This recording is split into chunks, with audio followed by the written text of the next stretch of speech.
Hello, hello, everybody. Happy birthday, Knox. Well, thank you very much. Thanks for having me. I appreciate it. Uh-oh, what's this?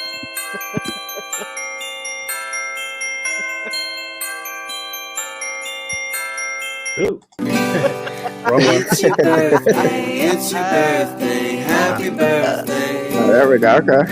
Happy birthday to you. Hope to get another. Another big year is finally here. Happy birthday to you. It's your birthday, it's your birthday, happy birthday. Happy birthday Oh to my. you. What a Sorry. nice birthday song. Come Happy on. birthday to you.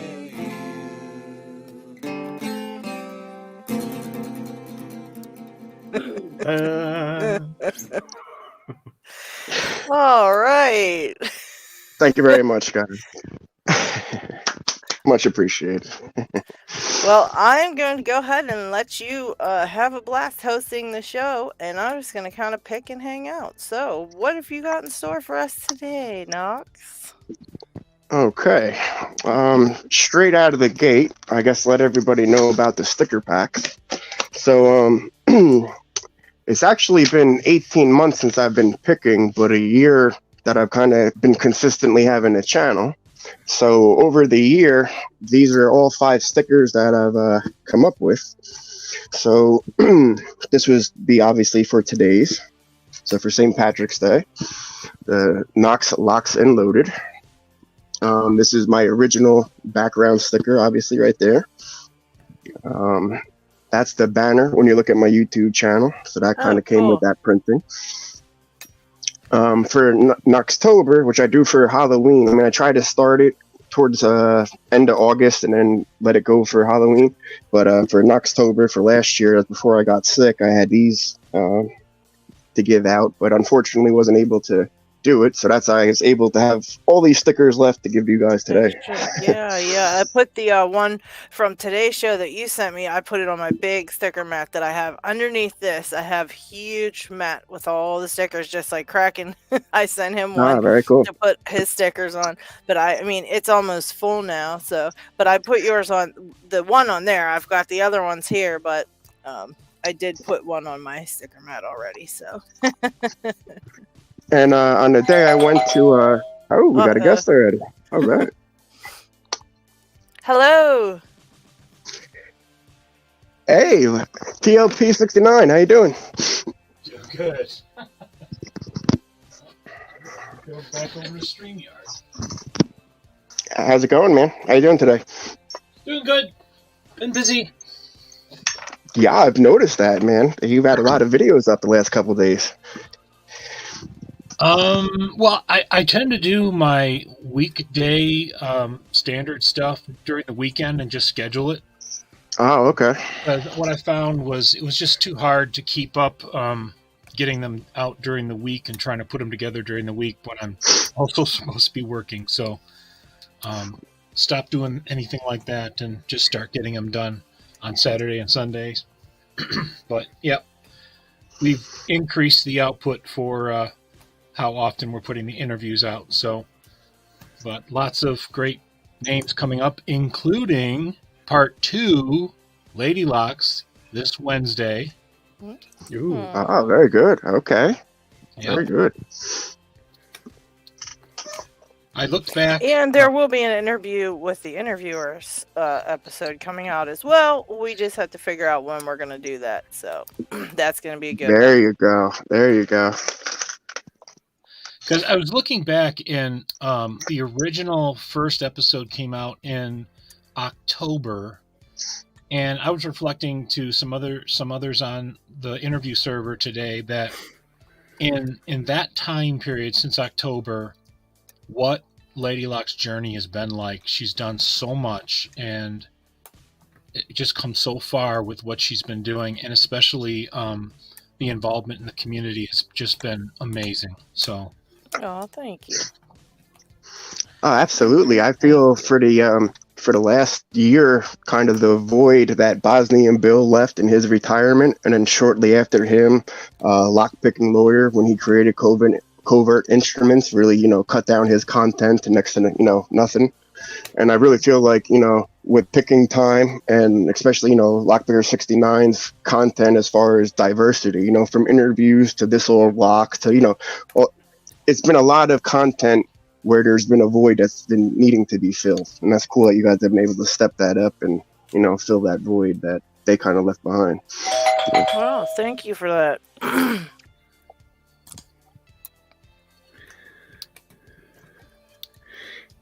And there's Snake. Hey, Look on very it. much. Snake. Oh, okay. I couldn't read it. Snake. Hello, Yeah, Snake. hey, Snake, how you doing? Hey, how's it going? Can everyone hear me just fine? We can. Yes, here you go. Perfect. Nice. Happy birthday, Knox. Thank you very much, Snake. Yes, happy Yeah, birthday. So, Thanks for Knox tuning got- in for the live stream the other day. I Yeah, appreciate it. Knox got me drunk the other night. Uh-oh. That was a good time, though. Dude, that's when I'm in my zone. Like, I was having a lot of fun that night, just making Panda's challenge locks and finally reassembling Leglesses and just getting all that done and chatting with everybody. Like, that's kind of the highlight or the apex of why, you know what I mean, I like doing lock sporting, or I'm involved with the community and any of that. Like, that's the highlight of, my journey. I love that.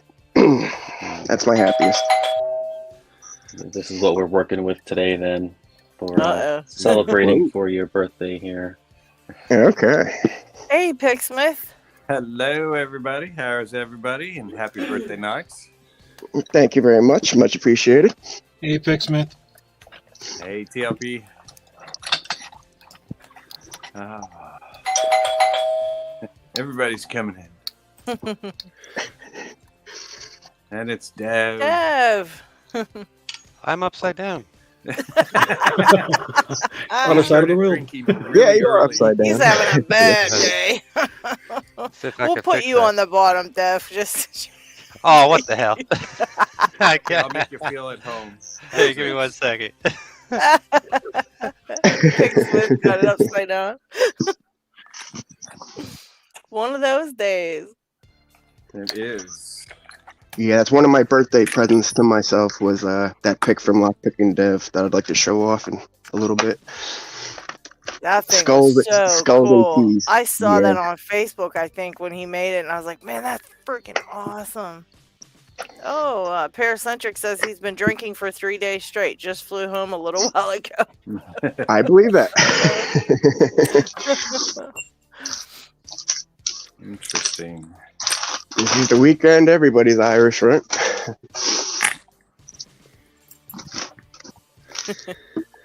Oh, I got one of those. Got there, Picksmith. Squiggledork said honorary Australian Dev because he was upside down. I found a source for brand new 5200 US locks and just opened it, but it has the master core in it. But it has the bump stop technology in it. And Which it's would be? restricted. We're going to find out. It's like a special Very good. pin in chamber 4 or 5, I believe. Probably. Something that just it'll either have a heavy spring or a double type of acting pin usually.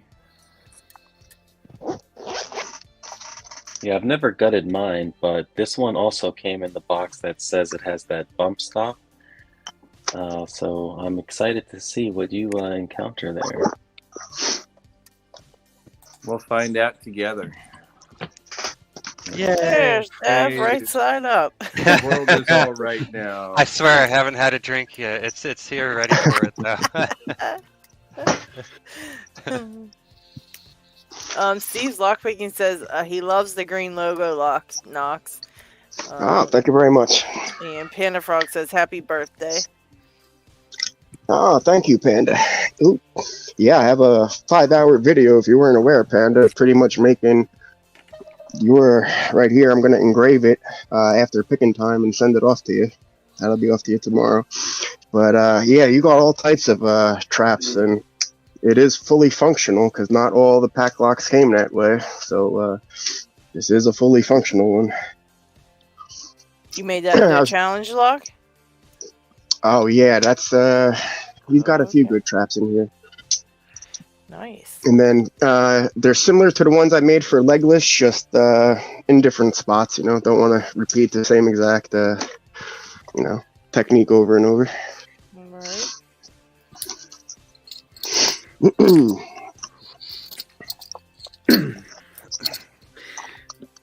And welcome, Diggs. Who else do I see in chat, by the way?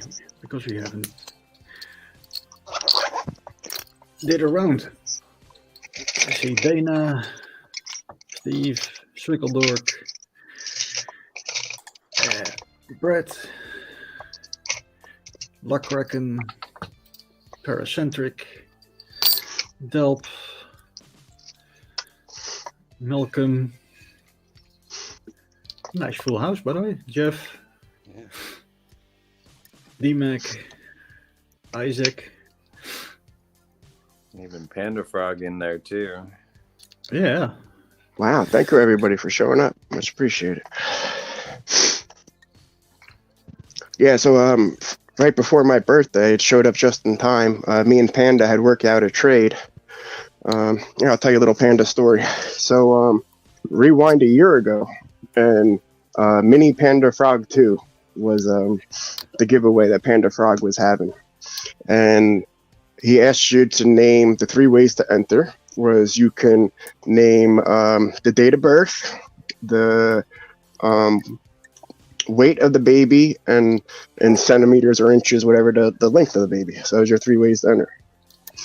So in case there was like a tie or a tiebreaker, I tried to do kind of like a old school Johnny Carson. He used to do like the Great Zamboni or whatever, and put like the cards to his head and like psychically predict, when psychic, events of the year were going to occur. So I made my quote unquote predictions. So I actually guessed within 5 hours of the baby's birth. Wow. So Nice. when it was me and somebody else, I don't know, we're the final 2. It's not a duck race, but it's very similar. The animals, they're flying in this case, I believe. So these little animals, they just fly.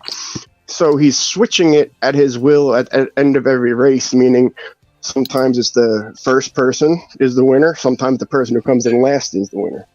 Oh. So on mine, he was like, all right, how about the person who comes in last? And then my guy just takes off and comes in first. So I lost because of the rules. The guy who came in last won. So I was like, oh man, I guess within like 5 hours, like I really thought. So that was, for me, this has been like a year finally in the coming. There was a couple times we tried to arrange a trade, and he was either out of locks at the time. Let me see, I had the little mini panda over here. He has a very cool package that he kind of sends out. Got the alpha padlocks and the little panda locks. And my end of the deal was to, who doesn't like to collect pack locks? So I thought since St. Patrick's Day was coming in green, that would be best befitting, Panda Frog. That would be, the frog's colors would be green, as the coin has the green on it. So when these came this week, that was perfect, So I made my 5 hours to make it. You can watch it if you want to, but that'll be going out to him tomorrow. So that's me living up to my end of it. And I love making challenge locks, man. That's where I'm at in this journey. I love it. That's my favorite part. That's pretty neat. I don't think I've ever picked one of yours. There's only 4 of them out there. So no, I mean, okay. and they're each held in a pack lock, or actually, my locks is in American lock. So yeah, they wouldn't. Each one's being held by the owner, so they're not. I haven't made a public one, but as you brought that up, I do have. I see. Good way to segue into my 2 public things I'm doing, or community projects. Yeah. Okay, hold on. Here it is. Okay, first one's relatively simple. The old Grand Theft Auto, when I bought the box set. So this comes with a pin and tumbler, really easy, built into it. So I figure that's one lock, and then if you include whatever 3 or 4 inside, so after you pick that one, you'd have a couple to trade. So that would be the community, pass around bag. And then this one I'd register onto the challengelock.com that I'm going to show you the dual custody in a minute, but I'm going to make this into the Knox box. I'm going to put my stickers on here. That's going to be neat. I'm going to lock it down crisscross style with 2 of my pack locks. So one pack lock 90, one 90A, like Pirate Treasure style. And then when you finally get it opened, inside's going to be this US lock. It's a 7-pin. Finally something with 3 millimeters that I could really get deep in there with spools. But the idea... I love those things. Oh, yeah. The idea is I was really inspired by first Bosnian Bill's version of it. I saw it on Bosnian Bill's, was choices. So you had one way just engage spools, the other way engage these drop-down T-pins.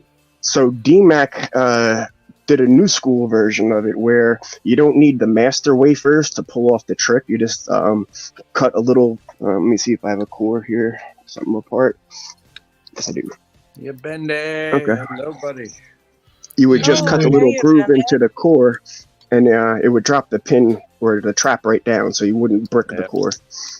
DMAC did use master wafer so you could pick it so that didn't happen, because those T-pins have to be lifted above shear by the master wafer to work. Correct. There you go. Yeah. Thank you for explaining that. There you go. So, figuring that out, that's what I'd like to do on one version only. I'm going to call it Press Your Luck. So it's going to have the dual T-pins with the master wafers for the 2 cylinders, and then the challenge locks that I've been sending out have been a variation from Dark Arts lock picking. The one that he gave to Bosnian Bill or submitted to him as a challenge lock, it was a 3 millimeter pins, but he'd use spools, and he trapped Bill. So basically, I use them in pandas, but DMAC had sent me these little, let me use my tweezers and show them proper. They're just dog tag chains, but cut up dog tag chains, and they're able to grip in such a way that, once they're in the groove, they're really hard to. You get no feedback. You get no anything from there. So it's kind of breaking up the start over. Yeah, and the only problem. Okay, I put one in John Locks, and he just overpowered it. So it just straight, we're using the shear line, just pinched it and overrode it. So because it's so thin in between the beads, that's how he got the open, where I did the same thing for my lock, and boy, he float picked it. Like both of them got an email, warning saying, hey, super sensitive pins, they're dog tag chains, be careful. But my lock really he float picked it, and he got everyone perfect, didn't break the chain at all, didn't anything, and did it very fast too. I was very impressed with how fast he did it. But that's kind of like my year 1 trick. So once I get that done into the US lock in 3 millimeter, then I'll kind of retire that trick and practice something else. Yeah. But that's the 2 community projects that I'd like to do. The Knox box, so that way you get 3 locks right there, and then the community pass around.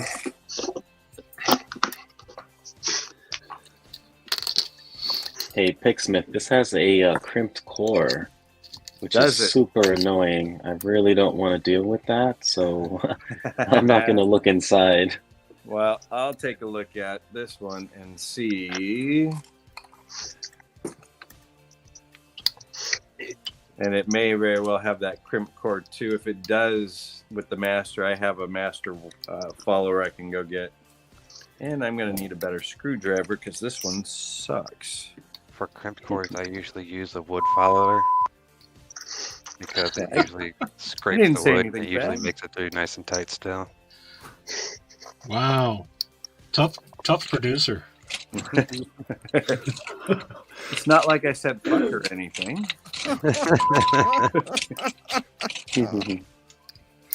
Now it's All right, let's see. We have 24 people, it looks like, in chat. You want to do a first spin-off for sticker pack? Yeah, sure. Oh, I would love a sticker pack. Oh, this is crimped on both sides. Oh, that sucks even more. I haven't seen that. Only a 5-pin core. Oh, it has an extra large blocking tumbler in the back. Let's see.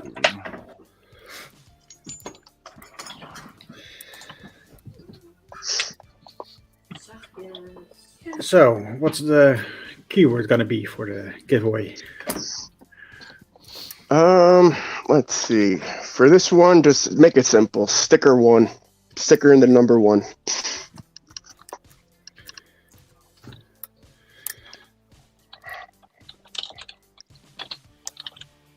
All right, yeah, everybody who wants in there, you have to type sticker 1 in the comments.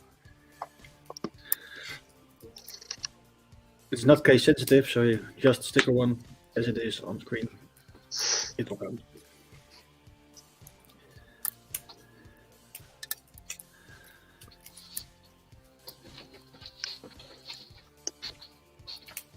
There we go. Yeah, nice. Okay, cool. Well, that's So, happening. I'm gonna go grab.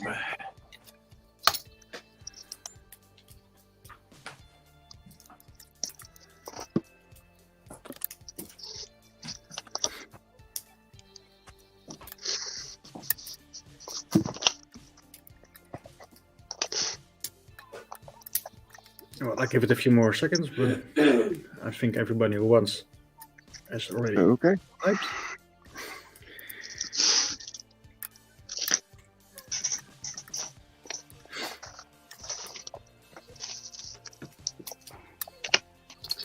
I don't see any news, so I think it's time to hit the button. Here we go.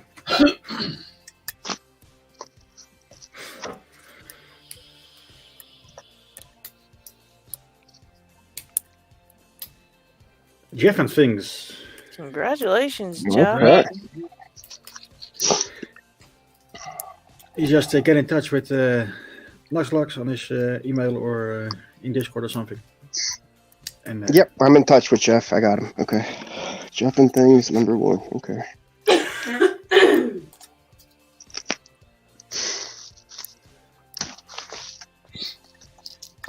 Hey, Knox and Picksmith, I got something to share with you. You add to your evil thoughts. Sure.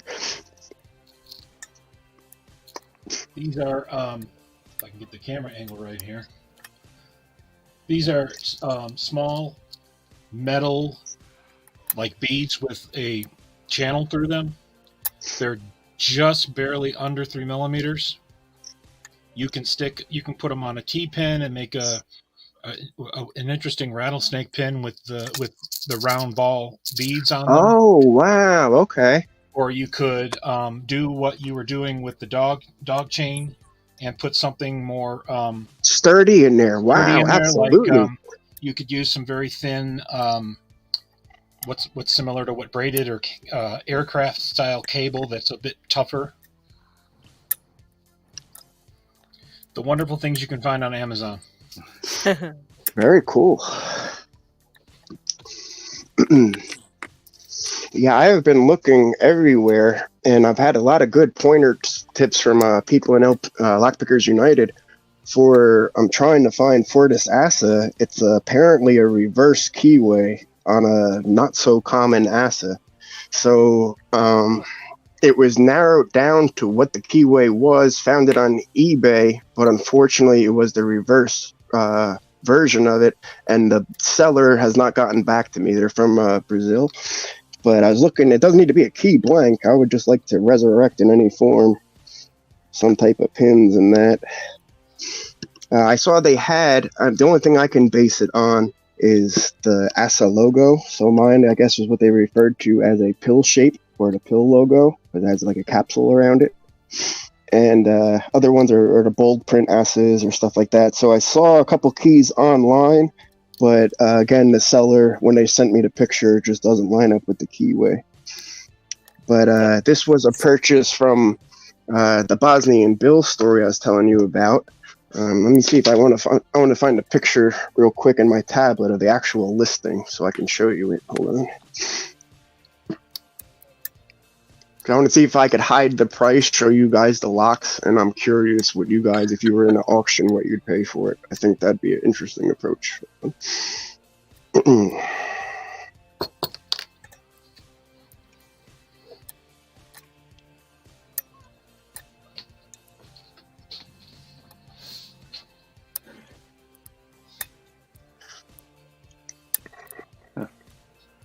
How bizarre.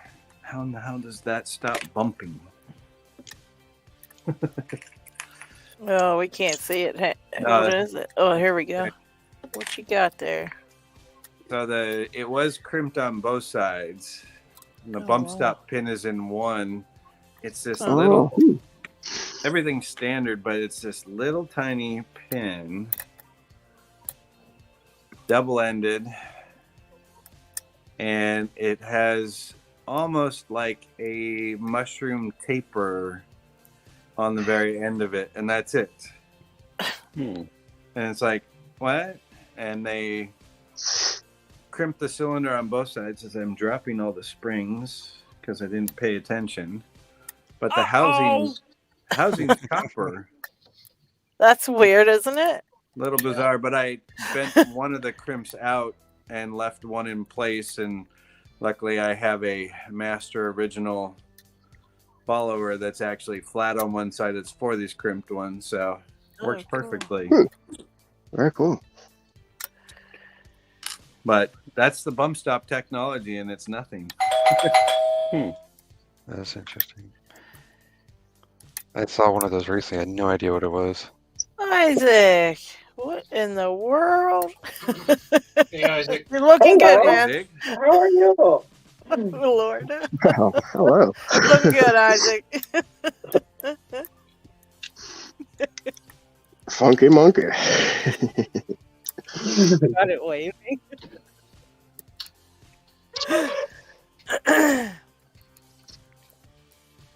Oh, my dog's coming. Ruh-roh.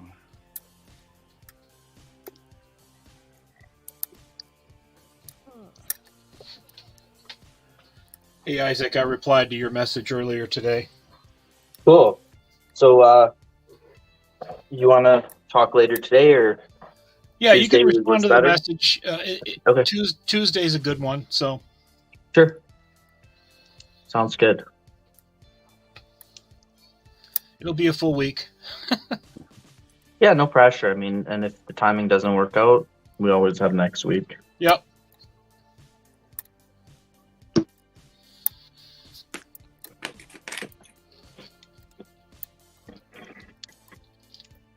It's about time I try to gut these. By the way, Picksmith, that tool worked from last week. Which tool? The comb pick. Oh, did The it? Nice. two-prong comb pick. Worked on 6 of the cylinders so far. Or 5 of them. That's right. You were picking the Medico iCore and getting it there. Yeah. So now I'm gonna gut them. We'll see how that goes. Nice. Drop the tweezers. Dew and Peter Boyd have left. They have to go because they are, I guess, their night time's there. So, goodbye, guys. Thank you for stopping in, though. Yeah, definitely. Thank you for stopping in. Thank you very much. Appreciate it. And by the here way, we go. Knox, I wanted to tell you in person, happy birthday.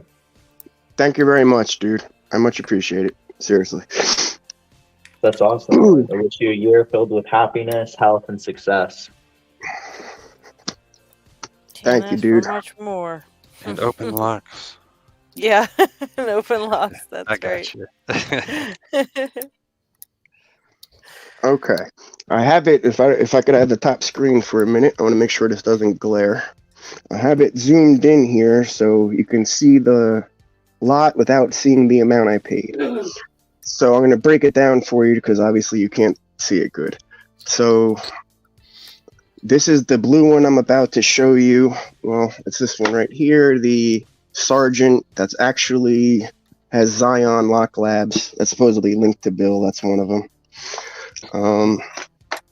The one next to that is a little kick cylinder I have here. That's the ASA 51S, but it's keyless, so it was really no big deal. The same thing with the Medico. Next to that was 51S, but cylinder or in a mortise style. Next to that was the ASA, which I thought the key belonged to. Hold on, I hit that by accident. See, the keys there is leaning kind of towards the ASA, so I thought that's where it belonged, but nope. No. Anyways, so I look behind it, and then there's the one that they claim with the blue sticker that has Bosnian Bill's actual name on it. Bosnian Bill number 2.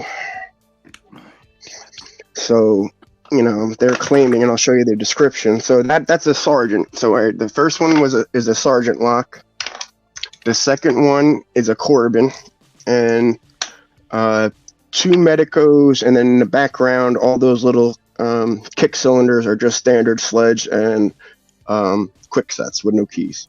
So just generalized, what would you pay for a Sergeant with a key?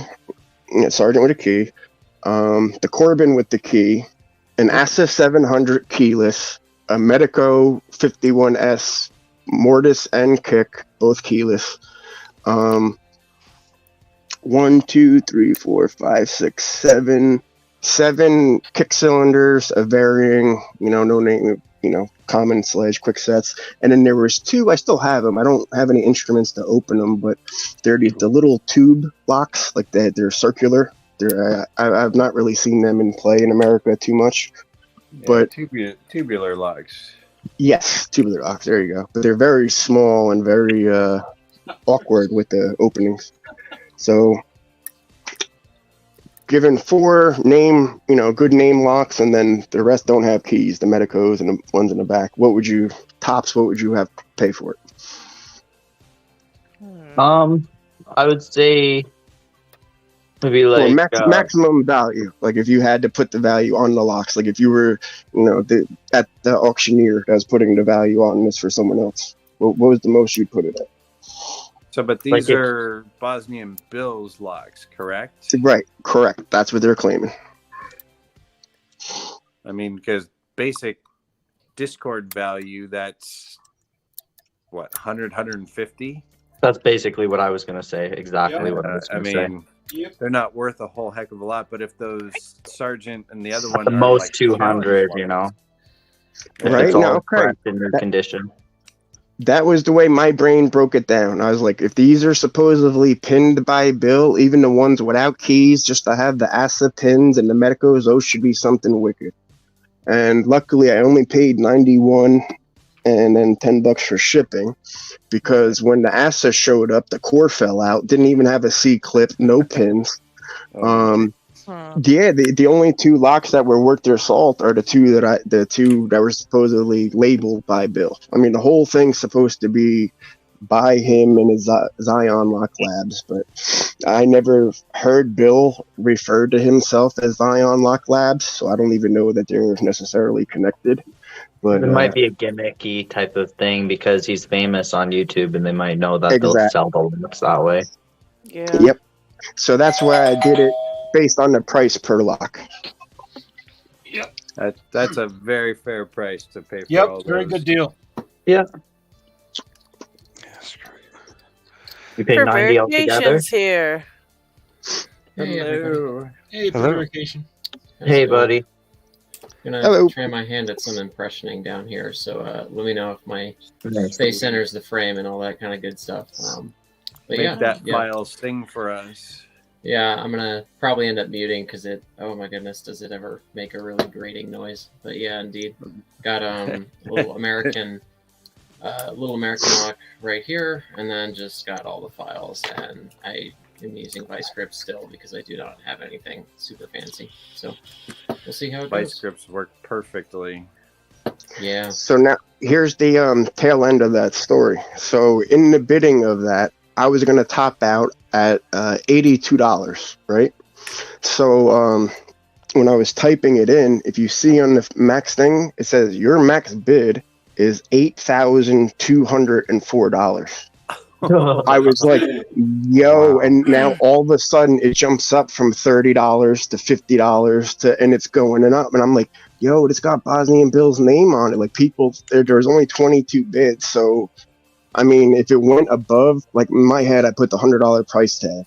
So if it would have went up to 100, I would have called eBay and been like, look, obviously that's a mistake. No one in their right mind would pay $8,000 for any locks. Like, no, like, you know what I mean? That's come on, that's common sense.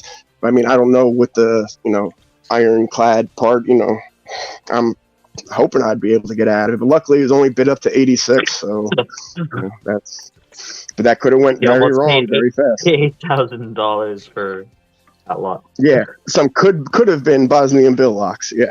You can just call it, by the way, just so you know, and anybody else who uses eBay, if that ever happens to you, just call them immediately and they can fix that for you right away.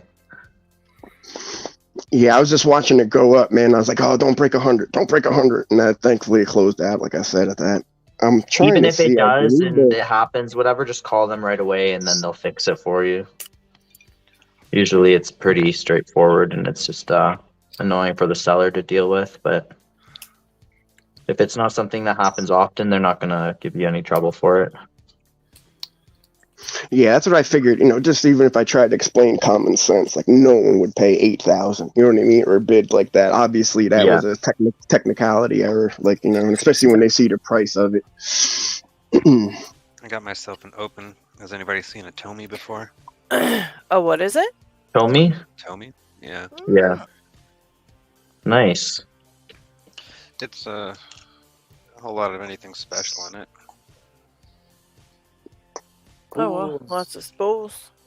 It felt like good wow. tolerances in it. Nice. Yeah, she has a hand picker. I found a new appreciation for ovals.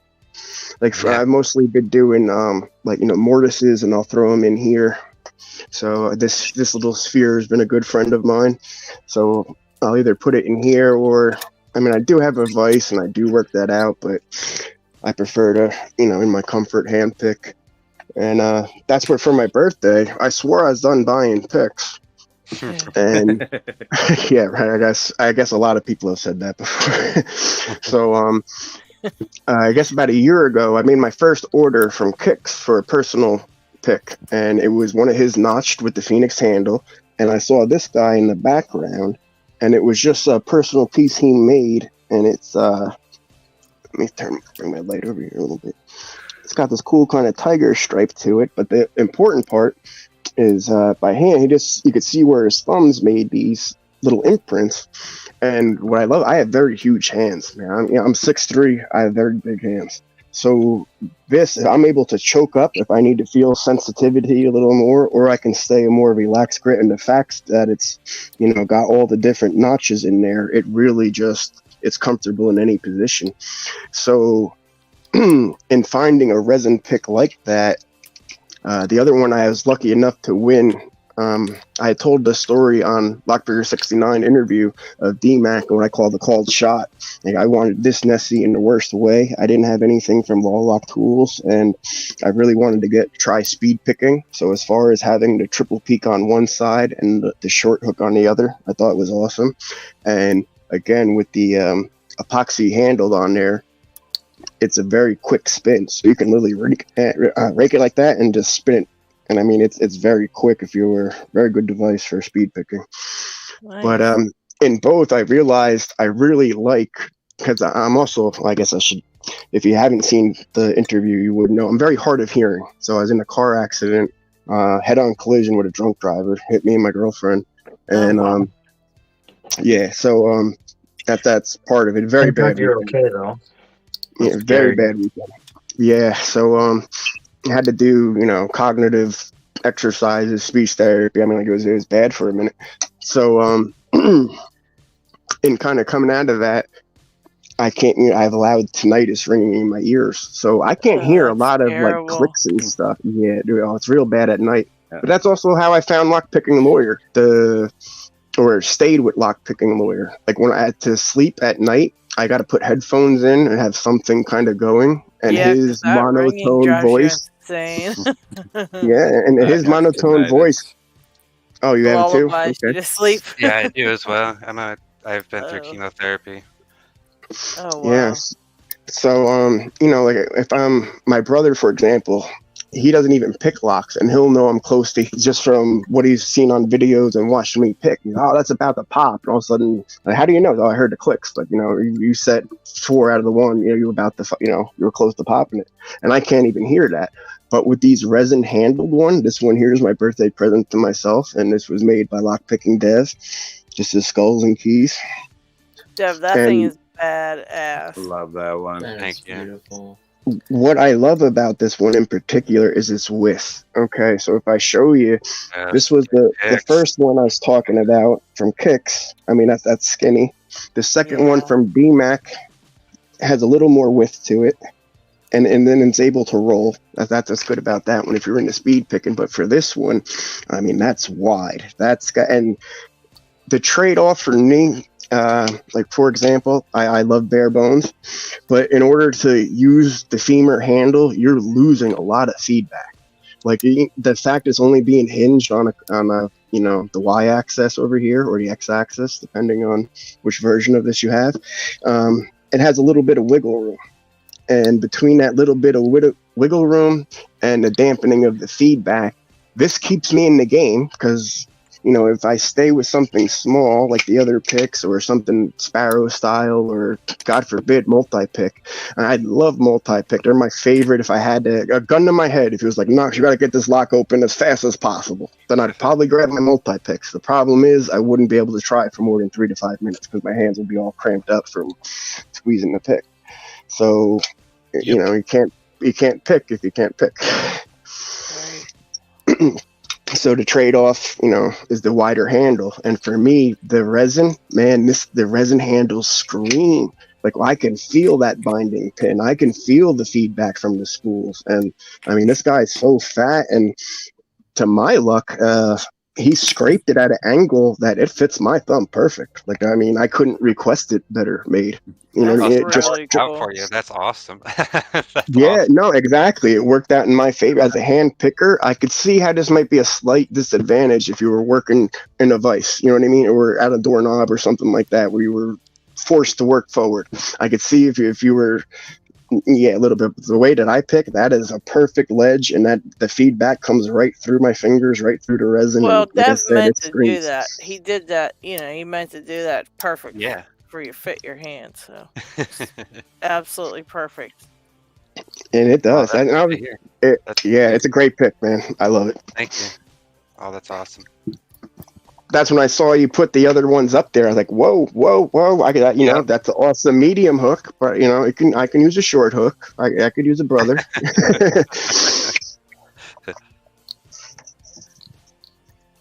Yeah, that's really good to hear. I plan on making more of those just very slowly over time. I got to actually step away from pick making for a bit to accomplish some other life goals. Being adult. Gotcha. Speaking of picks, check out the new Jimmy Long's gem. Ooh, I have one of those coming to me. Awesome.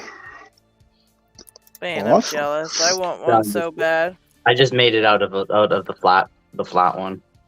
Oh, you did? Okay. Man. It's not a bad idea, actually. I won't spare any of mine until I get more to make anything out of them. All right, let's see. How many? Did you say you have some on the way? Did he restock? I do. I have. Okay, I have one pack I'm going to give away today. And because he said that he's sending some to you for the giveaway thing, right? Correct. Yep. Something like that. Okay, yeah, it's a specialty thing. Whatchamacallit? I call them Jimmy Long OGs, just because they haven't been in these tan packs for like a year and change. So I have one set of flats, and then I have one set of rounds, but they're both in 19,000. Which to me, that's the perfect, that's the sweet spot. So one of these are going to, whoever wins is going to have their choice, whether they want round or flats, up to them. And I had one more that I was going to give away on my channel. But yeah, Jimmy's, the ones that he's sending me didn't get here in time. So I didn't have, but I have another pack to give out probably today. They're just not going to be the OG ones. They're going to be the black packs. But that's, I mean, they're still Jimmy Longs. They're just not held by Knox for a year. That's all. Well, the real OG ones were the ones that he sent out before, like the ones that everybody bent. Oh yeah, dude, the prototype run. Yeah, those would be the real got, OGs. one of them right here. I still have mine. These ones, I didn't end up bending mine, but I still have the rake I keep in my pit kit. Oh, there you go. Too, yeah. Rake's a pretty good rake too.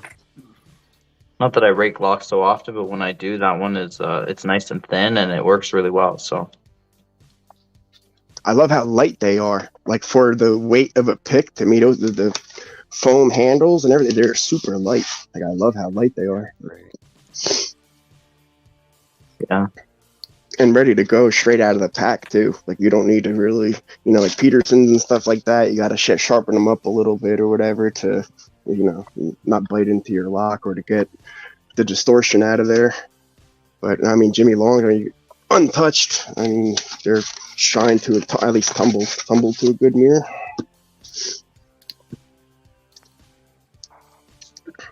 Well, that's what happens when somebody does it out of passion versus just to right.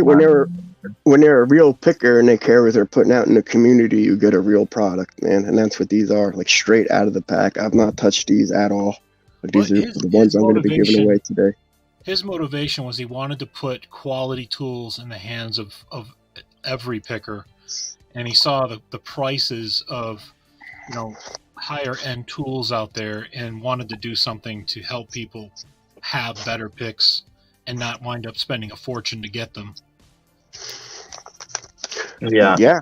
And the design behind the scalpel of that, like I like the whole inspiration, the whole idea behind it. That's I love Jimmy's whole thing. That's a go for me. 500-page research document on scalpel designs. Oh wow. Yeah. And then also just countless hours to talk to different pickers and get feedback and make prototypes and all of that. Yeah. All on his own dime too. The sad thing is when he sent out the second batch of prototypes, mine got lost in the mail, so I never got those ones. Oh no. Oh my gosh. Man. Yeah, somebody got lucky and they don't even know what they have. Exactly. And I've been trying to encourage him just subtly here and there to look into doing specialized picks because there's some picks that we've never seen any manufacturers make. Just like really specialized things like magnet picks or Primus picks or all sorts of like the little specialty tools that we always see people in LPU making for their belts. So we have a whole database of different specs and different people posting what they've made and used, and just kind of going through that could be really valuable to make some of those into manufactured tools for people to just buy and use. Yeah, that's one of, speaking of useful tools or opinions on tools, I just saw yesterday D-Mac's video on his multi-pick set. I think it's the Christina Palmer one, if I'm not mistaken. Yes. And when he gets down to it, there's the Christina Palmer Turner. I normally have it. Hold on, let me see. It's in my little picture. That was the 40-piece set. And that one Turner is very thick. It's like a very thick tapered. And when he was saying, he's like, I don't know what you would use that for. And as he was saying that, the only thing I've ever used it for, because I'm not really a vice picker, it's a very odd angle sometimes. Like if I'm trying to get to certain pins, and I guess I want to say in an amateur way, like if you're using bottom of keyway, it's like you can still manipulate the keyway and look with your eyes without obscuring it. So if you were going top of keyway or traditional bottom of keyway, your hands would be obscuring your eyes. But with that thing, the handle on it is so long, like it's almost like doing surgery. like you can see more of what you're doing if you're able to align your eyes with the keyway. So if you're using a vise, and then that's what he said. The only thing I could see this handy is if you were using a vise or a doorknob like outside. And that was exactly, what the similar thing what I was thinking. That was the only use for it. I added that. I got the Lock Noob one. I think it's 22 or something like that. I think Christina Palmer took out 2 and added 4 or something like that, if I'm not mistaken. I just like the 2 dimple picks in there because I only had 1 dimple pick from Locksport Viking. I won his giveaway, so I wanted to have an actual set of left and right dimples.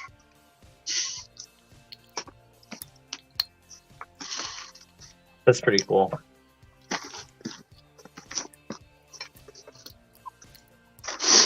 And then the way my thinking goes is I was like, well, if I'm ordering from Germany and I'm going to pay all this shipping, like, let me wait a minute and save a little bit so I can add to it. And hold on, I'm trying to find the pouch. Here we go. These are all my add-on multi-tools or multi-picks. It doesn't come with Lock Noobs, and these I don't think are technically a part of anyone's particular. Hold on, I know this one's a name one. Hold on, it has a very weird Z-shaped. Wow, it says the name on the handle. Elite 8mm. But anyways, it looks like a much smaller Sandman. The Sparrows has the Sandman, which is kind of like a big S curve. This is a much smaller and actually can get into a keyway. So it's a double peak, but at the same time it's offset. So you can kind of flip it around and also use it as a hook if you wanted to. So that's why I was interested in trying that. Hold on. This is, I think, a Lock Noob exclusive one. The Bona. It's like a pulse. It goes. I forget. It begins with a B, but that one I added after the fact. And then in there, he didn't have a lot of sharp. Most of his. Here, let me get the. If I'm going to talk about it, might as well show it. Where Christina Palmer's is the truest version of a two measurement system. So you have everything truly in 2 forms. Where Lock Noobs has a little bit of a wiggle room. So what I mean by wiggle room is not everything's twice. So the only thing that you get twice is the hooks in the middle. Everything else is. And I mean, if really, other than a couple of rakes, if you're going for, if you ever watch Lock Noob's video on this set, his idea is to open this up and you have a little bit of everything. So you have the dimple flags over here. You'd have your knife, the probe. You got the snowman or the ball if you're going to go for wafer locks. Okay, so he does have this one. All right, I knew this was unique to the Pulse one again. So I guess I have a backup one in my other kit. I just don't know the name of it off the top of my head, but it has the official design by Lock Noob. Yes, it very much looks like a Bogota, but it just has a little pulse. So it's like a low high humps in it. And then for tensioners. Again, I don't see the Christina Palmer one in here. I think it is on my tray somewhere. But what I like about him in Lock Noobs is he does have these little tapered ones. And to me, who else makes these? Southern Specialties makes them. And I just like how they're, for bottom of keyway, how tapered they are. They are able to bite into things.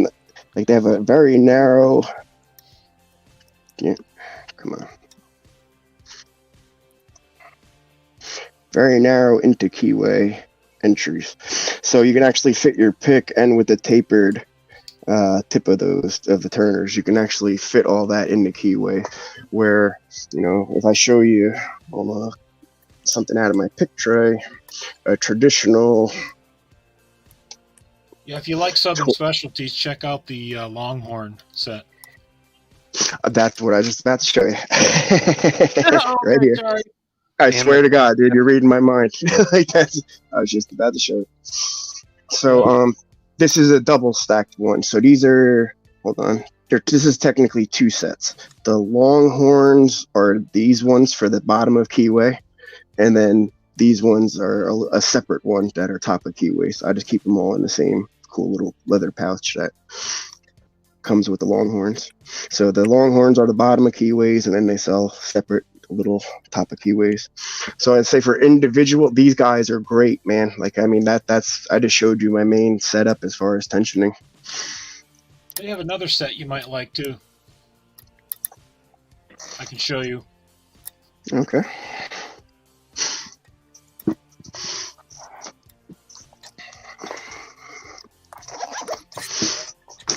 So I wasted a lot of things on attempts of tensioning.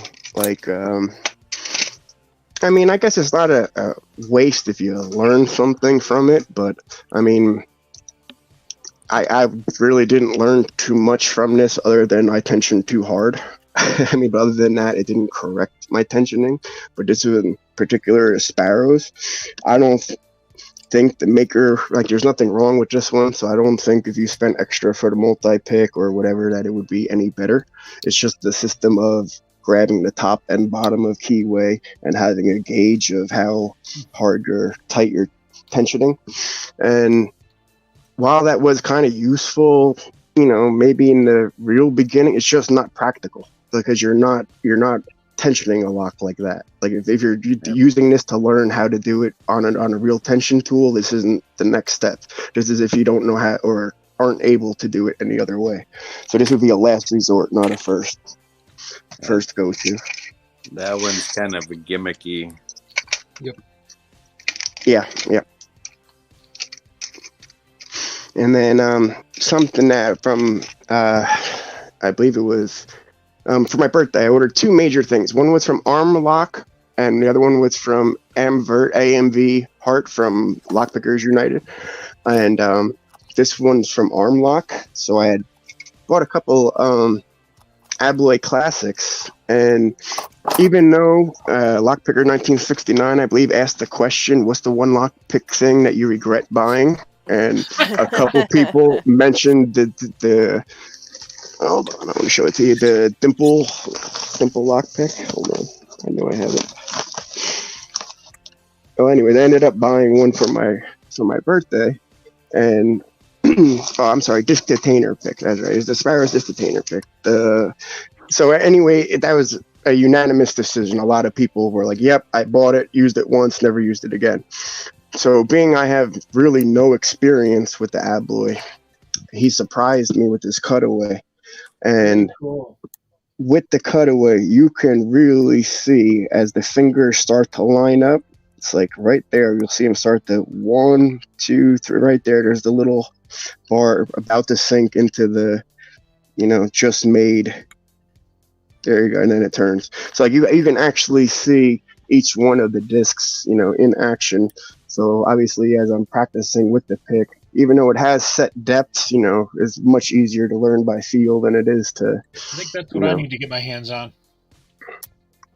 Yeah, that's when I didn't want to put this in the chat, but when you were saying that day, Lockpick 69, and I was in your chat room, and talking about making the plastic tips for the front of the disc detainer, and that's I could see how that's totally useful because it slipped off a couple times. Have you guys tried Mao's Abloy simulator? Oh, that thing's pretty cool. No, I have not. That's a really good way to learn how to pick Abloys in general, or just in general disc detainer locks. And then having a key, I find once you get used to that, and then you've actually played around with an Abloy that has like with a tool that you can actually read and decode what you're doing while you're doing it. The cutaway doesn't give you that much benefit versus if you have a key. If you have a key, you know exactly how far the cuts are, and it's basically the same because the nature of disc detainers, they're not like spring loaded, so they'll sit in the position that you put them to. So it's essentially the same thing reading your pick versus looking through a cutaway. Well, It's a little bit different than with a pin tumbler lock. Well, I almost messed up this Robur, if I'm saying that right, pronounced that right, R-O-B-U-R. Yeah. So I'm assuming that keyway is a wafer, as I've never seen any other keyway. That's not a Robur. That's a Black 2 disc detainer lock. Okay. All right. This was part of the thing that I got for my birthday from Amvar, and I was trying to just manipulate things around in there, and I had got it, I want to say, somehow adjusted to right about there, and everything got froze. And I was like, oh man, so I did not know, keys can go semi-inserted, and then all of a sudden, I've never messed with any type of lock like this, so this was like I said, one for my birthday to explore. I wouldn't even know how to. I have an idea how to tension it, but I wouldn't have any idea of actually how to manipulate the insides to an open. Yeah, I just like this unique. Yeah, that looks like the. Does it say Robur and then Sweden on it? Yes. Yeah, that's the Robur DD. Yeah, that's the one. I got one in the Peace Weapon prize pot I won, so he told me about it. It's a Black 2 disc detainer lock. Yep. Yeah, these are all beyond my, these are all goals, future goals. But another one that I picked up, right here, the Tio Ving with the trampoline pins. This guy. Yep. And man, is this thing silent in feedback, I guess. Like you feel it, but it doesn't give you anything. Like it doesn't, squeeze, and you don't, it's silent in there. Like it's something I'm going to have to definitely work on. Yeah, the trampoline pins are kind of wicked with that tapering effect as you get them into the last spool, and then they stop counter rotating like we're used to because they kind of lock up in there.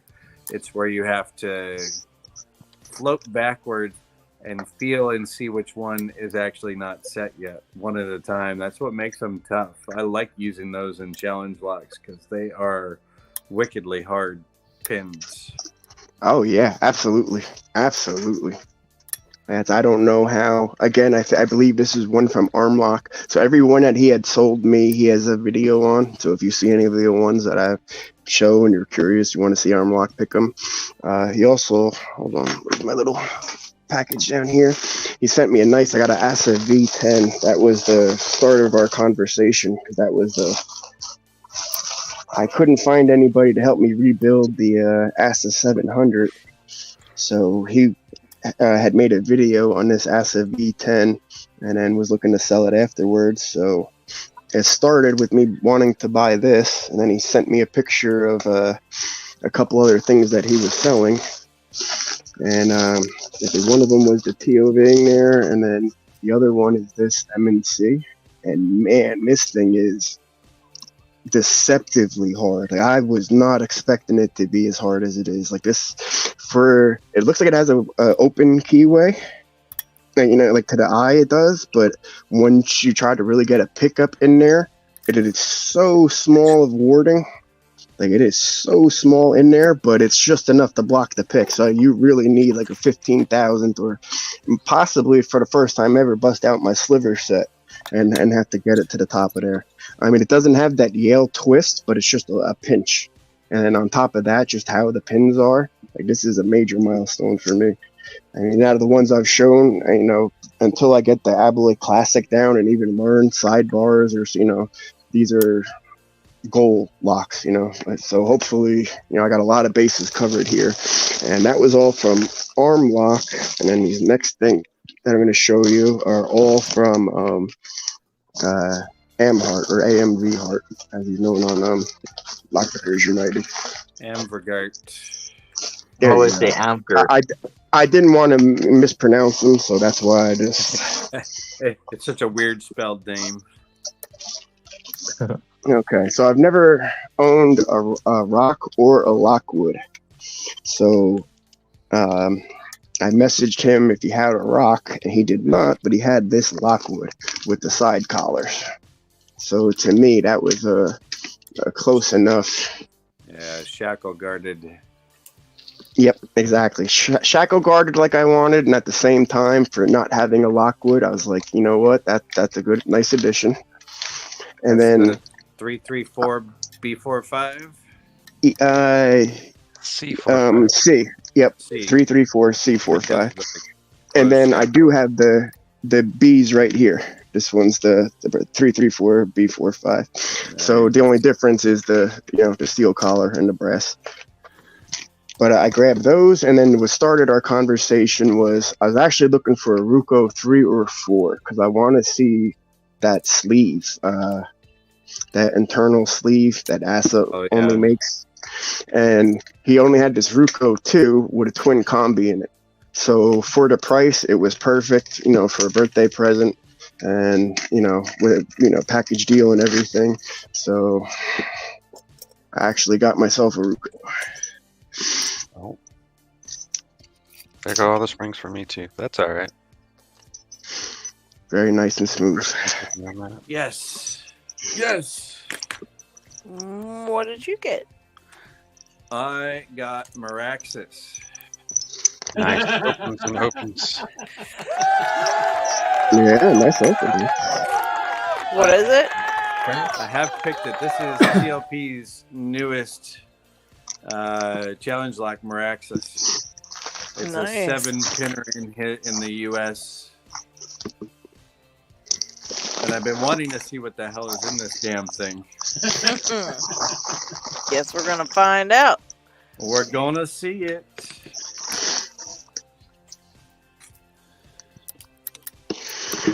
Then from a guy I get a lot of purchases from. Let me see, actually his card should be in here.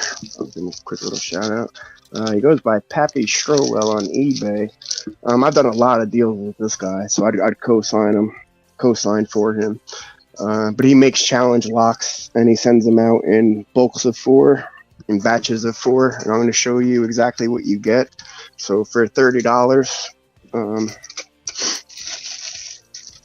like they come in a lot. So for example, this was lot 553, and the reason I got this one is, to me, these are all unique locks I don't own yet. So there's not really a big deal. Well, hold on, the sergeant. I do have a sergeant. So I don't have a Seagull. So that's a Seagull lock. So it's just a brand that I happen to not have. And the bidding's pretty nicely cut on there. This is a Parker. Again, decent bidding, nice wide open keyway. This should be a pretty easy lock. And then this is a Lockwood little kick cylinder. So I guess I got a couple now. Nice. But for $30, yeah, I mean, that's 4 locks that I didn't own before. That I've bought multiple from him, and he does, upon request, do cutaways and stuff like that. So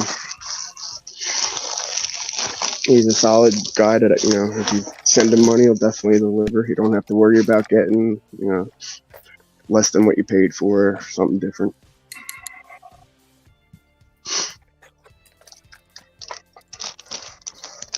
That's cool. Thank you. Yeah, I'd seen those bundles, but hadn't heard of this person before and wasn't totally sure what we would get. No, it's not Pappy Parker, Chris. It's Pappy Strowell. Hold on, let me look at his card again.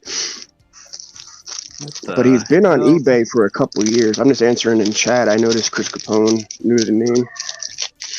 What did you find in there, Picksmith? Is that what you're saying? What the hell for? We'll go. We'll look at it later. Okay. I gotta finish. Yeah, Strowell. The question is, was it a challenge, Picksmith? Yeah, twice. It's awesome lock. That's the guy. Okay.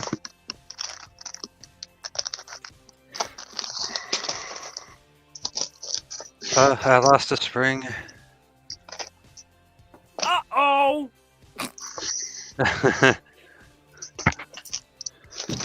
What kind of spring? For the trioving, it's a little bit of a longer, stiff one, not one that's I would normally have a replacement for. I might have to combine two. Well, see, that's something I'm a little nervous about, like messing with the S's or the MNCs and stuff like that. If a spring or something like that from a side pin or a side finger comes flying, I don't have any replacement parts for that. You know, and it's not like a normal, you know, spring that I could just pull out of any lock or pull out of the, you know, Sparrow's replacement pack and just throw in there. Nope. Knox, I was going to show you those tension wrenches from Southern. Okay, sure. Are you talking about the MCS locks, the magnet one? Ah, very nice. Okay. So, like, you can go bottom of the keyway. You need to switch over to top. It's not that hard to do with these in one wrench. These are the ones you showed, but these are the other set. That they... Yeah. So as I was looking at you, the interesting how they sent you the different. I taped them together. Oh, okay. There you go. There you go. All in one place then. Gotcha. That's smart. That's just mean. Jeez. Yeah, the other thing that I had just gotten for, and I believe these ones will help me, especially as a hand picker. I made a small order with Covert Instruments. So one of the things I ordered was the top of keyway. If you watch the Wizwazzle old school videos, he shows you how to bend the tension turners. So these ones from Covert Instruments are pre-bent. So let's see, I'll give you an example on like my revolver here.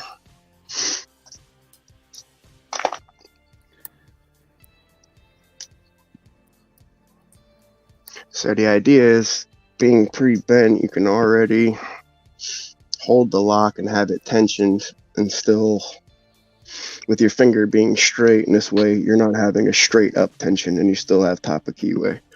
So I mean, we'll see how these end up working out, but these literally just came in the mail.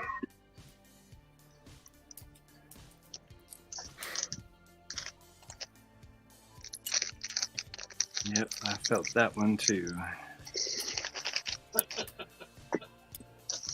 So how much were you expecting to find, and how much was a surprise? All of it's always a surprise. I felt a lot of this, but I didn't know what the hell I was feeling until I see it, and it's like, okay. It's just, I'm looking at the dumping the bottom pins going, yeah, I overset that one a couple times. I knew that. But the top pins, because I just started making a couple of these too, and these are really fun. But everything you did is extremely effective for what you did. Even the counter milling is beautiful. And the two chambers you did it in the plug. Well, thank you. And then, of course, you had to thread every single one up there. Every one. Which, these pins are beautiful, by the way. These are very, very impressive. Thank you. So, in one, threaded in the plug, threaded in the upper chamber, serrated and serrated. Overset trap in two with micro serrations are actually... No, those are micro serrations. Those are not... I thought it was a screw. Number 3, a little serration, and this Actually, beautiful... it is a screw. It is a screw? Okay. That looks good and chewed on, that's for sure.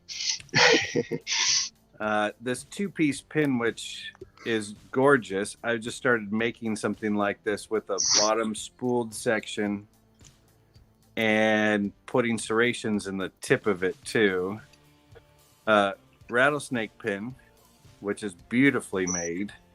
Ooh. In 4, and then ball chain, might even in focus, in 5.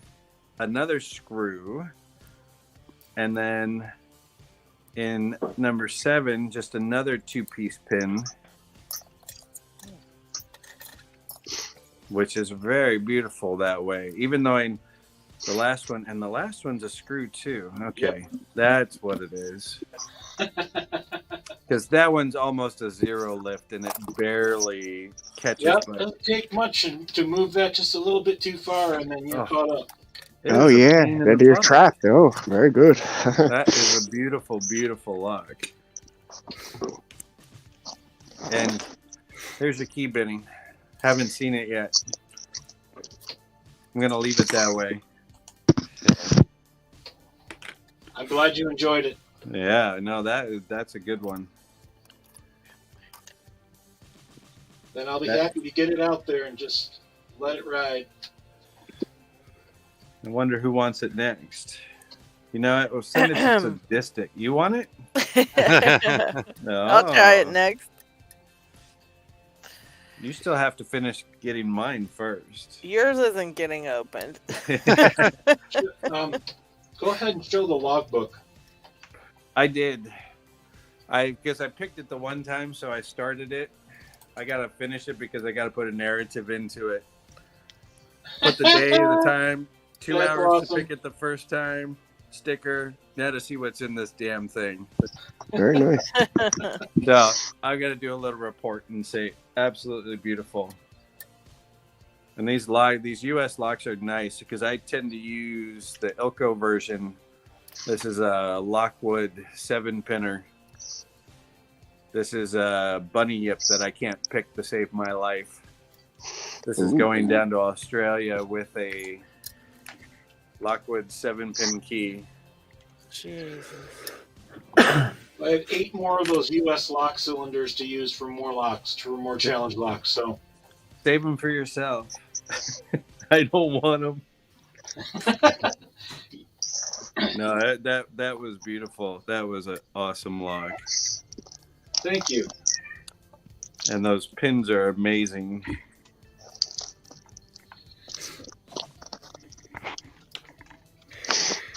By the way, before we forgot, I'm gonna shift the shoutouts for next week. But we still have some giveaways that are from other members that are running. So maybe we can do that so we got that out of the way for the rest of the show. Sure. You want to spin off another one? We can do that. Oh, no, yeah, we can do it after that one. But as usual, we have to mention the other giveaways beside yours. Or at least you're in it also. But well, as usual, we have the Lockpicker 1969 doing his giveaways. His links to his channel is in the description. Yeah, it's the 500 subscriber one. Yes, that is the current one. Congrats on the 500. Thank you. Yes. And a really nice big giveaway. So why don't you explain what's in it? 2 shirts. A big set, a neighbor's lock, all your chips. There's some 5 stickers. chips now. Sorry there. There's 5 chips now. 5 chips. And you gotta include them all 5, right? Yep. So it's one huge package that you can win. And it will be running until the 28th. 25th. 25th. 6 more days. 6 more days. So the link is in the description if you want to enter. So just like last week, if anybody enters late, blame it on Locky. That's right. Get it right, buddy. Get it right. Or you all guys have to mention it in your videos something clearer. Because usually I do it one day before the end date if it isn't mentioned already. But I can miss it, obviously. The man of today is doing a lot of giveaways today. So just hang in around the chat to get some. And I'm sure he's going to do another giveaway soon. But his channel is in the description. Then Thumper Lockpicking is doing a 700 subs giveaway. And he's giving a Dremel-like tool with a foot pedal. And I think he's going to throw in some locks too. It will be running sometime. He doesn't have put in any end date yet, so I think it's gonna wait until enough people entered before he's gonna do his giveaway. So if you want to be quick because it's gonna end before you know it. Then MC Explorers doing this March hair celebration, and he's giving a really cool cutaway lock, the Buddha, I believe. Yeah, the red Buddha. Flying red Buddha. And that one will be running until the 29th of March. So you still have a few days to go. As usual, a link is in the description. Luckreckon is doing a giveaway. 200 subs. Congrats on that. Congratulations, Kraken. He's giving away the acrylic logo light, just like we have on Picking Time, and as you see with his own logo, with an image of choice. And it will be running until the 14th of April. And the last one is theoretically secure. 100 subs giveaway. Is doing 2 custom pics and documenting with video the process of making them. And in the end of the series, he's gonna give them away. We're still waiting on the new ones, so I don't have an end date yet. But do check out the channel to be informed when it does. And those are the running giveaways. So you want to do another giveaway, KnoxLocks? Let's have anybody type, I guess, a simple sticker 2, so I can give away. So the sticker and then number 2. I'll set it up for sticker number 2.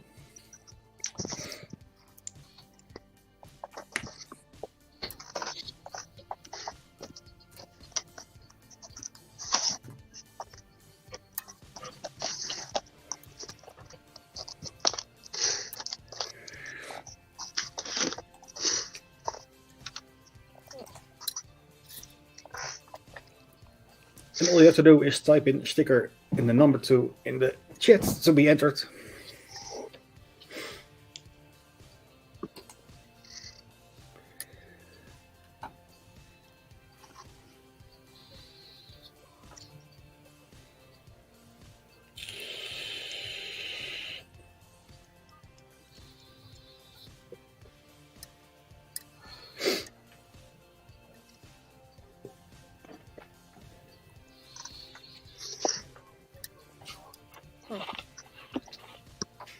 Lady V just popped in.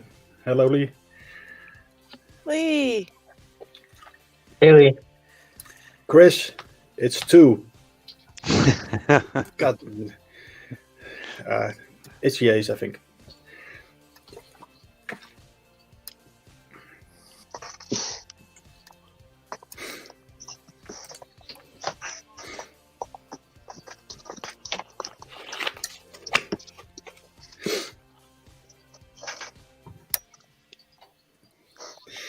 I'm going to give it a few more seconds.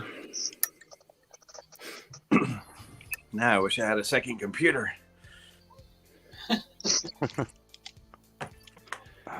can't switch out my phone, otherwise it leaves everybody. Well, I can throw in a comment, and if I win, and you may have it. Okay. Still need some KnoxLocks stickers for my table. Right on.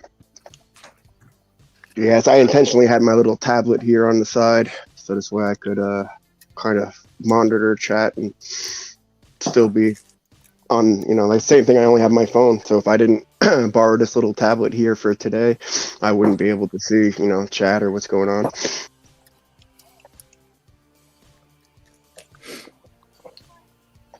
Yeah, StreamYard works best with a PC or a laptop, because then you have a larger screen and the chat just pops in nicely on the right side of the screen. But on mobile, you sadly don't have that option.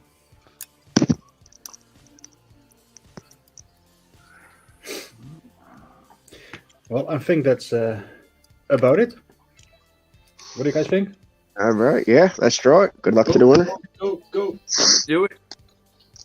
Here we go.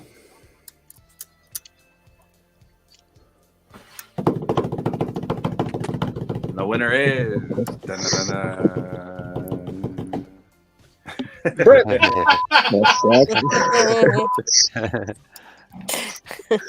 Perfect timing there, buddy. Congratulations, Brett. Reach out to LadyLocks to get your winnings. Yeah, man, just email me at the locks4knox@gmail. That's right on the top of my board here. And you can give me your info, and I'll mail it out to you. All right, I'm gonna head out before I wind up in the doghouse with the old lady. I appreciate you coming out, man. Thank you very much. Take care. See ya. You too. Take care.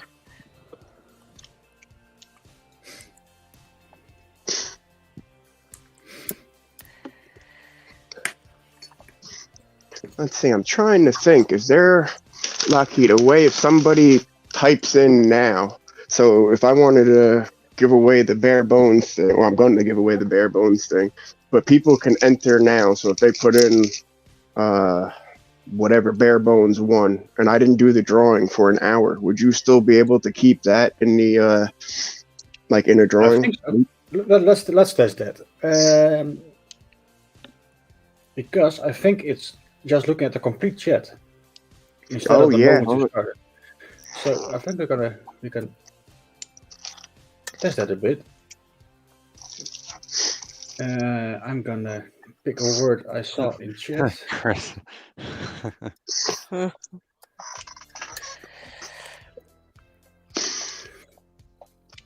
was figuring, if people are going to be tuning out and stuff, I don't want them to miss out if I, announce it an hour from now. So this way, if they can enter now and still leave, and even if their name gets drawn, I can get in touch with them, or they can get in touch with me, whichever way.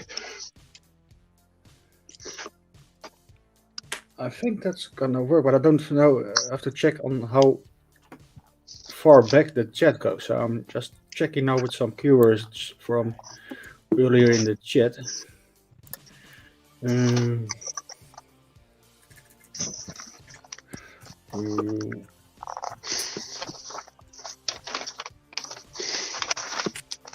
Oh, this Wilka QA sucks. When I got this, what's that? Sorry, I didn't mean to interrupt. Oh, I was just asking Dev what he was working on there. He said the keyway's terrible.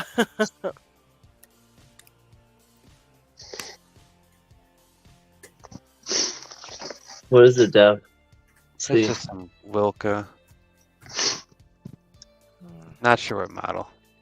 But for the people that are in the chat here, so for example, Jeff and things, you're gonna have 2 entries on this because, like I said, this was originally my Knoxtober prize. So let's see, John P, Mylox, Kicks, Paracentric, Legless, Javier V, Robert, Jeff and things, Beer Can Bushcraft, and Connor H, because they all replied to the video when I made the thing. They're all got a +1 for their entries. So if they're in chat and they say I'm in, I'll put them on, or put them on twice.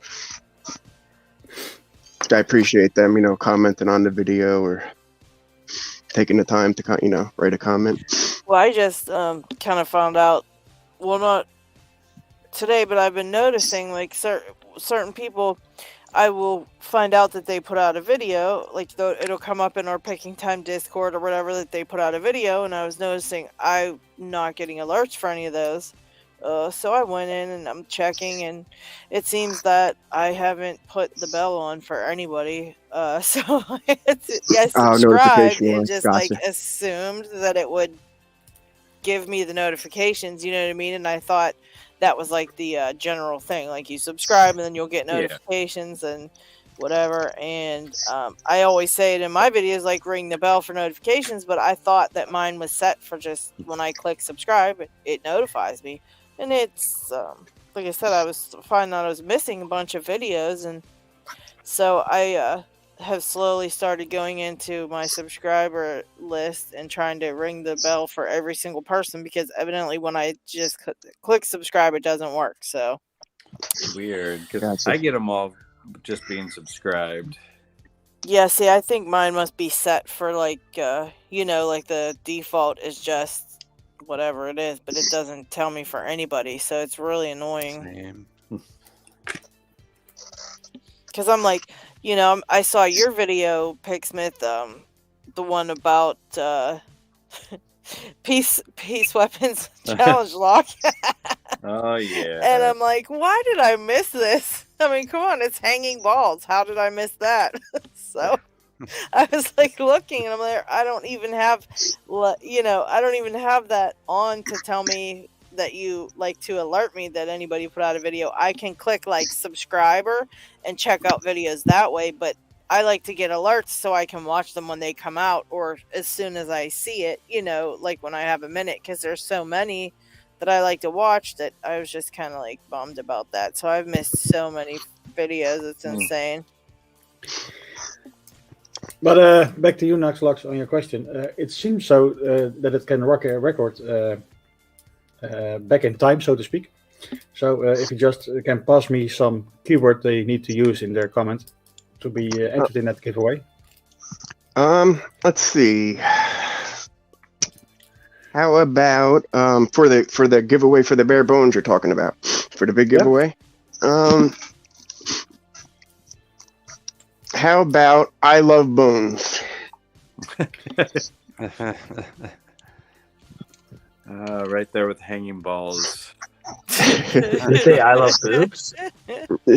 Bones as in bare bones. Oh, okay. First, I thought you said I love boobs, and then I thought you said I love boners, and then I thought you said I love bones. Like that. All three totally projected here. I get it, dude. Oh my. There it is. And then it will be counting. Okay. So if you two would love a set of bones and 15,000 to 23,000 with top of keyway, bottom of keyway, and I'm even throwing in Sparrow's level 1, bottom of keyway, all in the Molly pouch. And then with that, you're going to get 1 Sparrow's practice lock and then 3 cores to switch it out.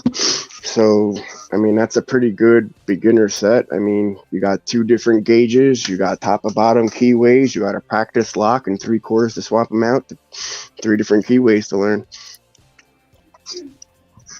Not quite a box to blue, but I mean, it is 4 different keyways: sledge, quick set, KW1, let's see, 5, nice quick set. Oh, AR, no, that's arrow. What's the, trying to think of the 4. I'm looking at them, they're right in front of me. Oh, the Yale, Y1. There you go, that was the one I wasn't thinking of.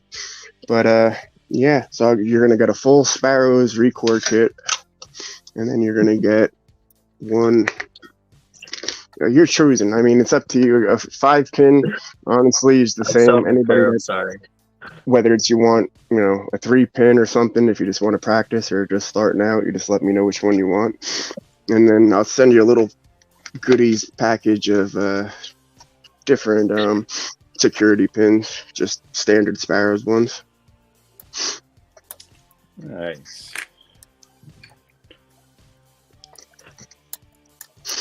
Jeez, oh man, that took forever. Oh my. What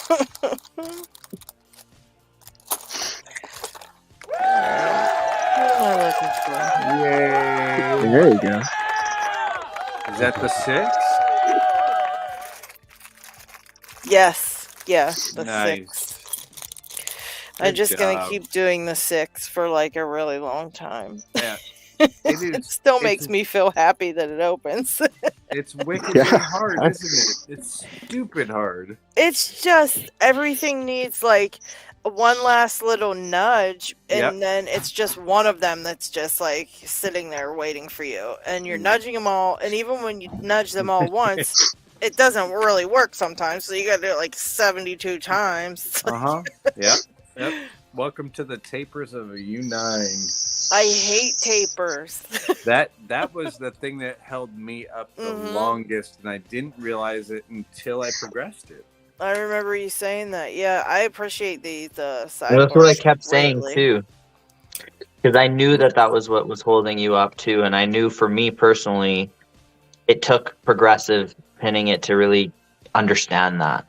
Yeah, I remember you saying that too. Yeah, well, that's the only reason I knew about that. Actually, is from you guys. Like, your struggle has helped me. So, at least you know that you're, go through it and it helps somebody else.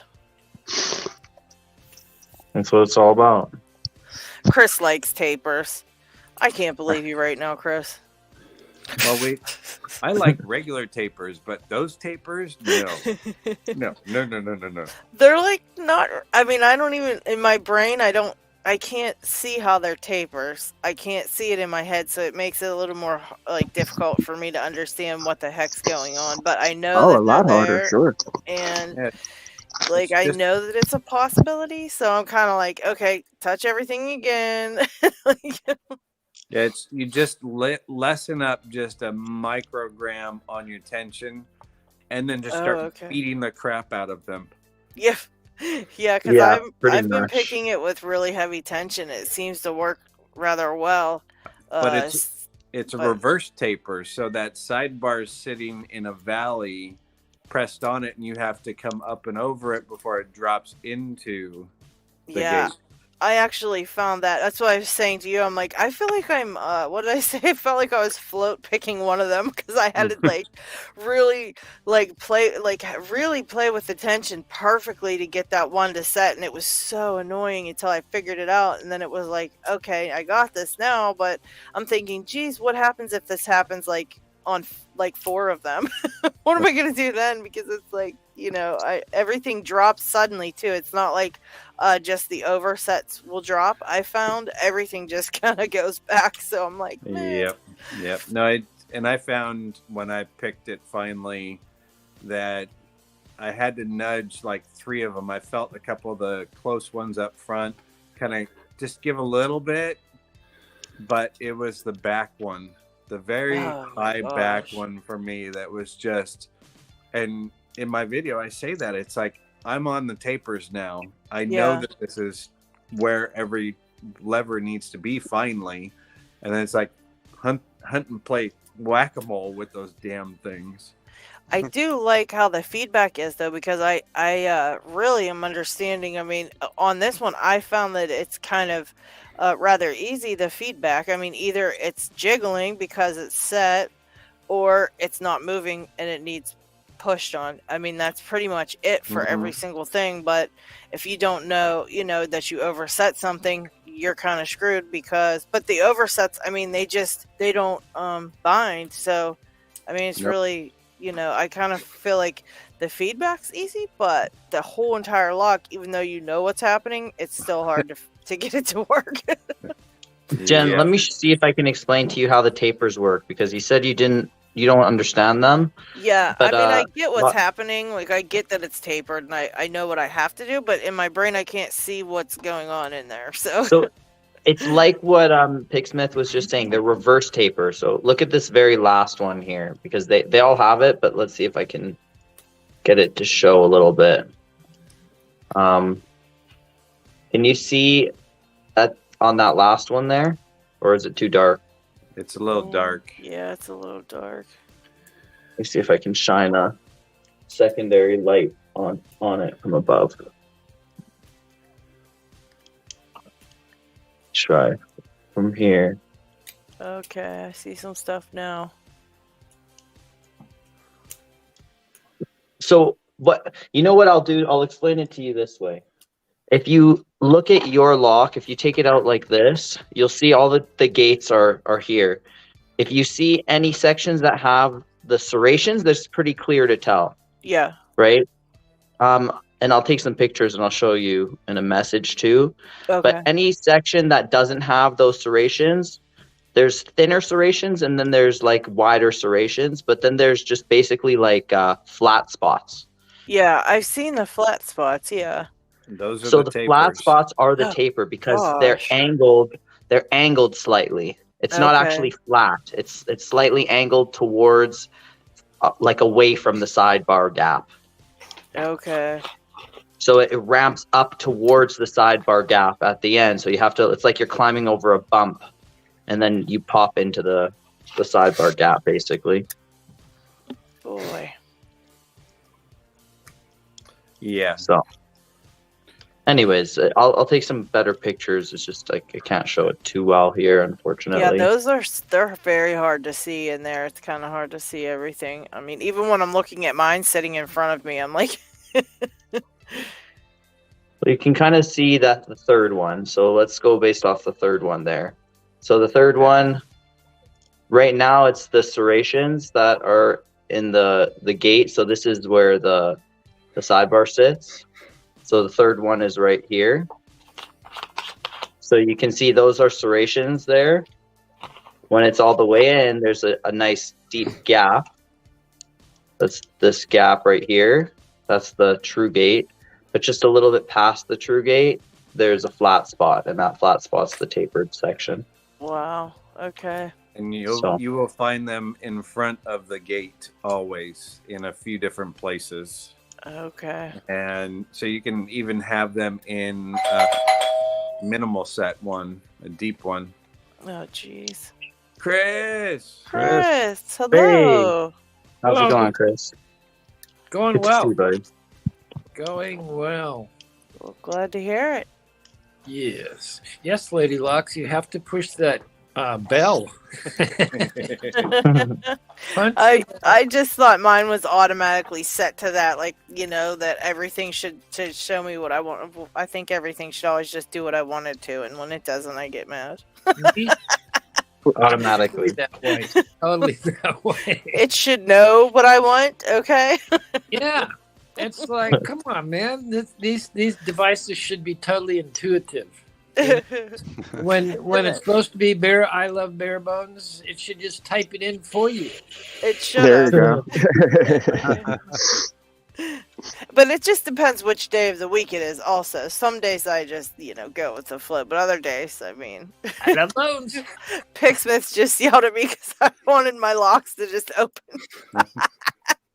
I do too, man. What you part of expect? it is my age. It's like I have no patience anymore. It's like I've been doing this for so long and made too many videos, and it's like, okay, if this thing isn't responding in like 2 minutes, move on. Yeah, when they hear you coming, they should all just open for you. Just sit there Yeah, open. I mean, it's like, hey. Slinky will get up on the table and say, okay, come on, wrap it up. It's, people only watch about 2 minutes worth of your video, so go. That's not true. Yeah, We I watch watched them. Oh, cool. You always have cool stuff to talk about, and I always say, I think, Isaac, weren't we talking about that? The different videos? I was talking to somebody about that, and like different people's videos, just how cool it is to see everybody doing something just a little bit different, but it's always neat. And it always feels like we're just hanging out with you in your garage.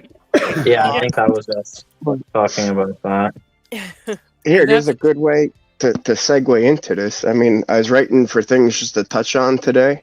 So on my board, I always talk about the big three for teachers being Bosnian Bill, lockpicking lawyer, and lock noob.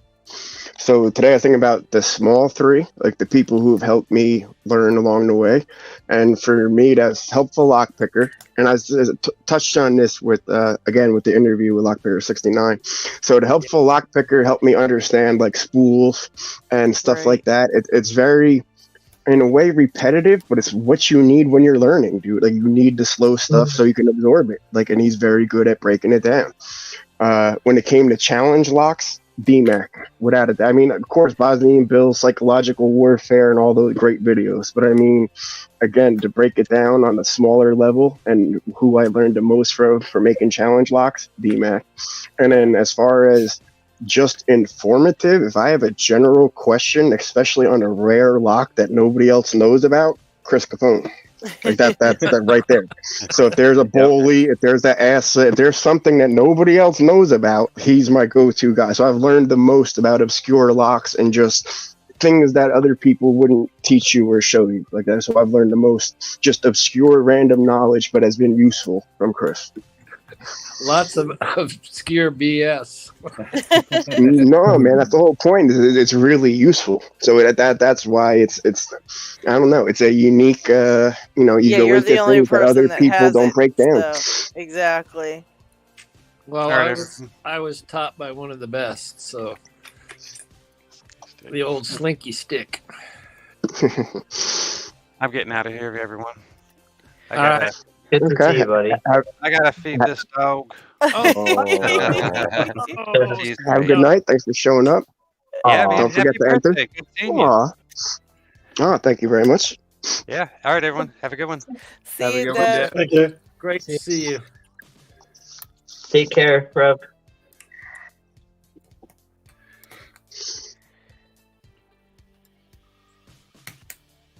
How did I put in this thing? Pins. Somebody say pins. Pins. I did. Obscure BS. Pins. I shared the pins in LadyLocks server for this one, but I'm not putting it in anywhere else yet because it's going to Australia. Oh, that one. Lord Yeah. have mercy on whoever gets that one. I'm still trying to pick it. It's bunny yip, and this thing is an absolute nightmare. If you say it's a nightmare, it's gotta be terrible. I can't even imagine. It may go out unpicked like my first one did. D-Mac just did a video on it finally. Harry picked it. D-Mac picked it. Oh, wow. But he didn't get it on video, but he has a picture of it picked, which is like, go D-Mac, because he opened it up and he went, oh my God, what the hell? Now this one I made extremely hard because I knew where it was going. Land of black belts. That's cool. They don't mess around down there. No, they don't.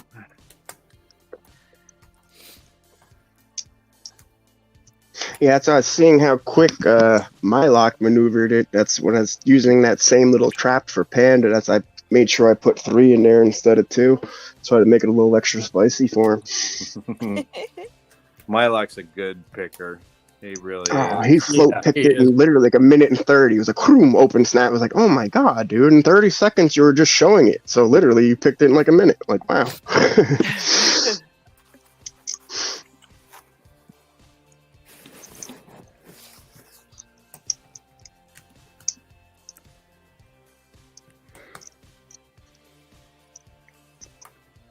Yeah, Knox. At first, when I started picking, I watched LockNoob a lot.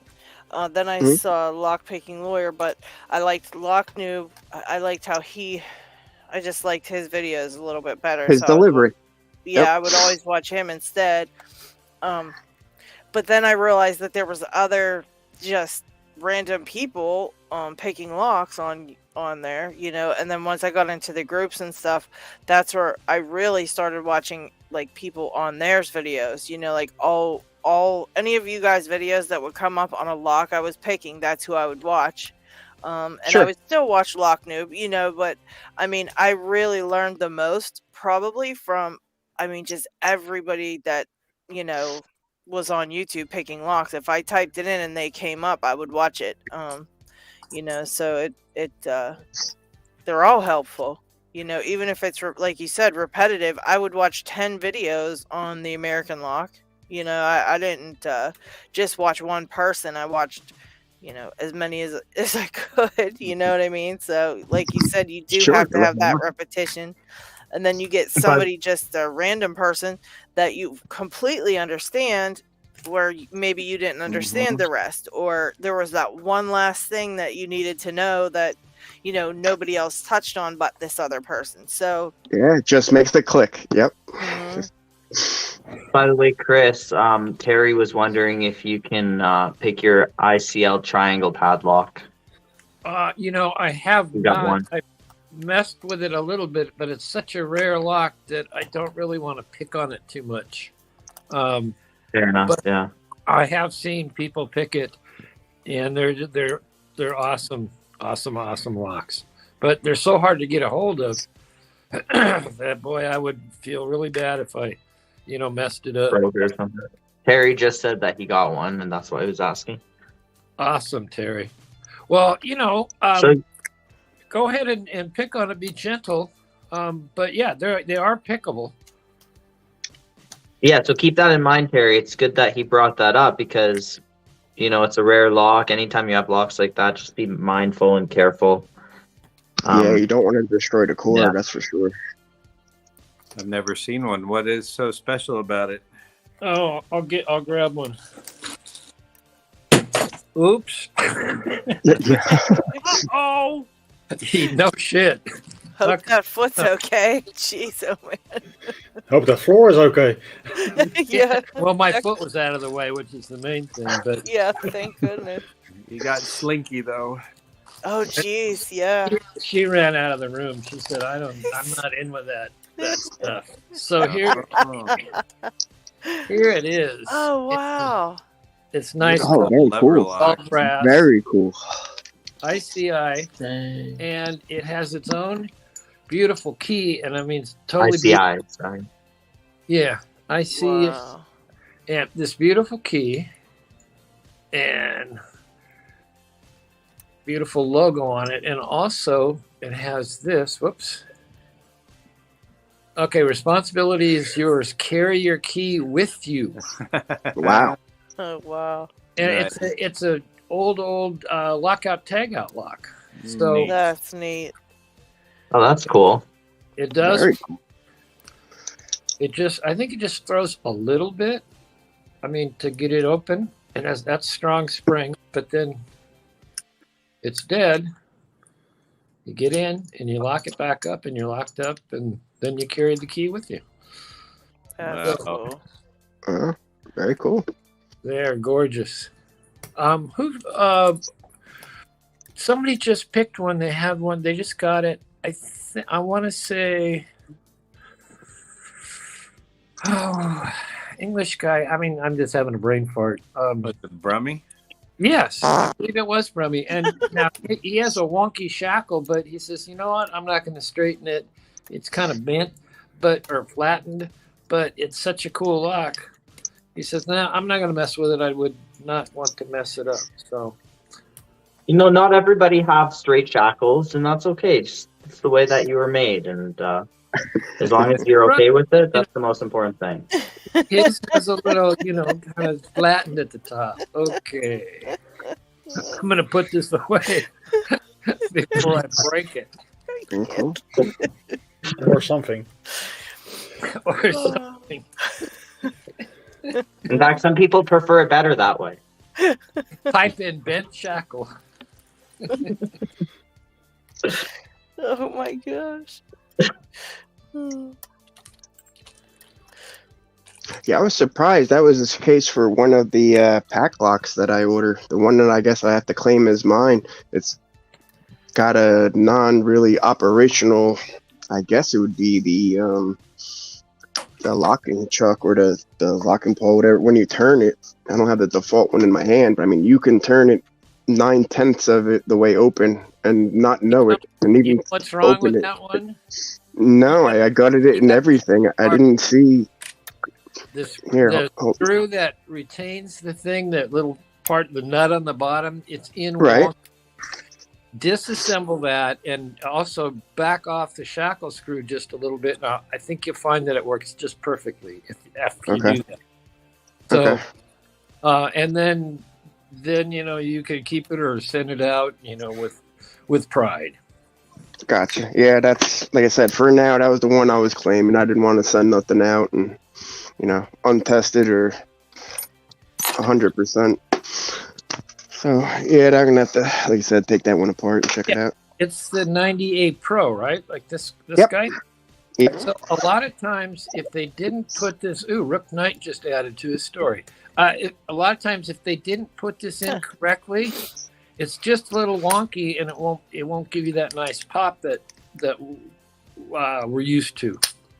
And I do agree with you. Their keys are rough. They are rough.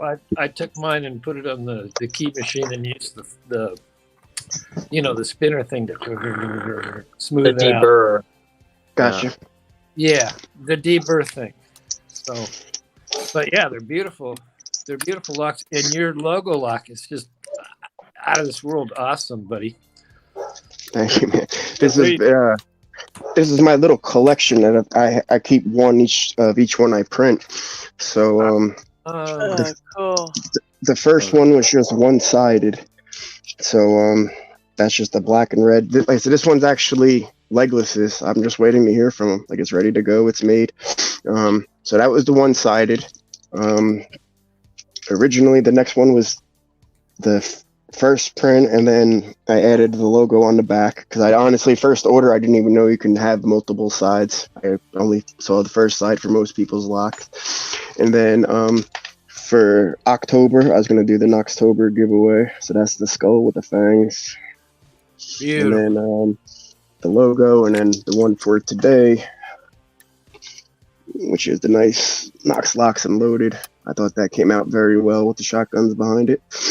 They did such a nice job.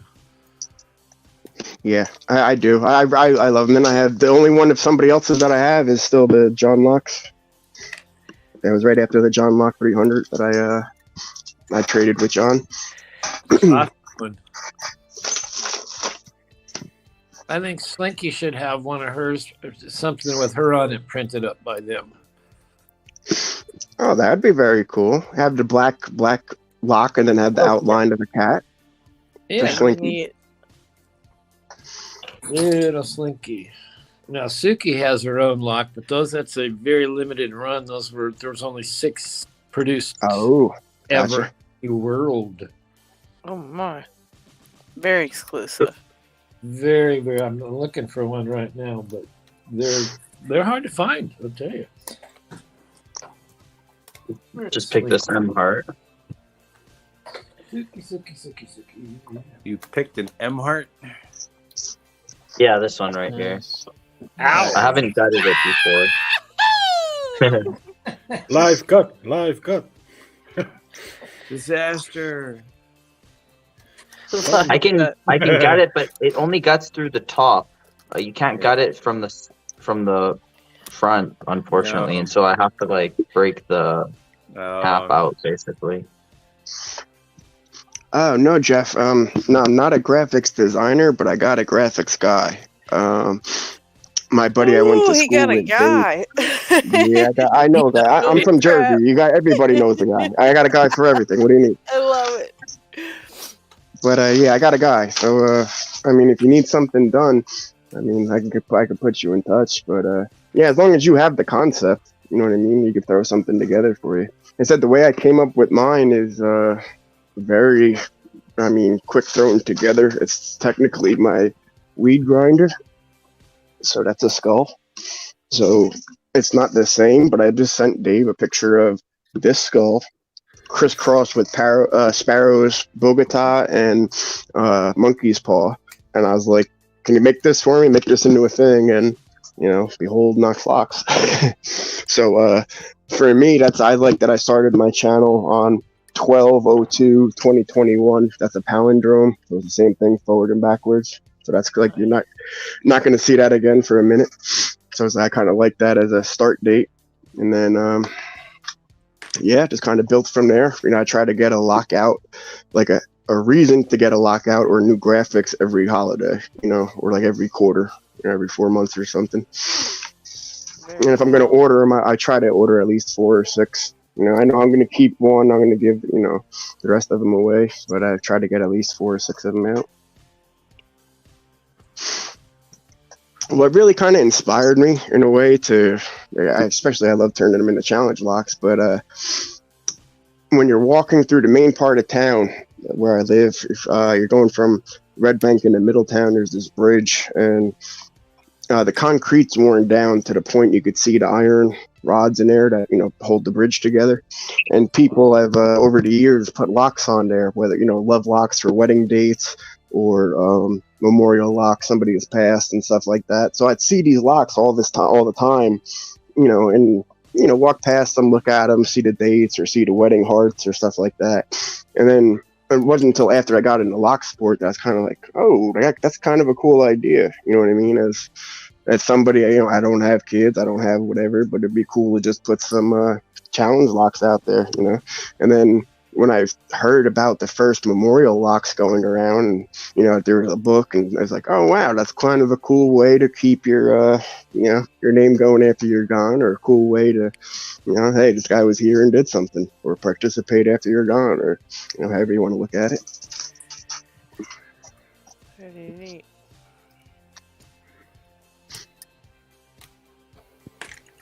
That's awesome. Yeah, I sent somebody some locks and they all have etched numberings on them. So I tried to pick out what etched numberings have some weird numerological significance of the birth years of 3 people I know all added together plus this other thing. So yeah, I love that kind of stuff. That's cool. Yeah, the time was coming. I joined Lock Pickers United, and I was going to have to put up videos to prove, for belts, for proof and stuff like that anyways. So I was like, all right, if I'm going to start putting up videos anyways, and I'm going to participate, I might as well, try to start a channel. And, that's really when I found the less known, people in Lock Sport, in the Lock Sport cast, and John Locke and Lock Pickers United. And that, opened up the door to, whole new, once I found there was belts for locks, that was, in a way, a relief, just because it kind of gave me a path to walk, to not know what to do or what locks were how challenging or what anything. That was a real cool starting point for me to even look around my room oh, I have a Master Lock 3 right there attached to my book bag. Cool, let me start on that. You know what I mean? It was literally just something that easy and that you could jump into, but it was a guide. It was a place to start or a place to continue.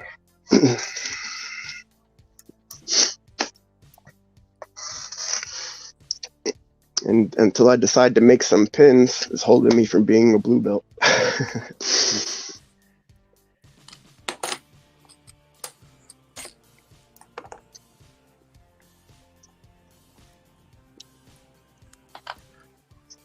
think I found a trick for being able to gut the M heart without having to take off the top cap. Yeah. That would be interesting to see. I'm shimming it. Oh, interesting. Smart. Well, From the if back, you I can. flipped it. I flipped it Flip 180. into the keyway. Yeah. Yep. And so I'm using my pick to lift all the driver pins up out of the ridges. And it's working. You're a smart. Because I picker. couldn't... Thanks. I couldn't relock it because one of the driver pins twisted or something. No.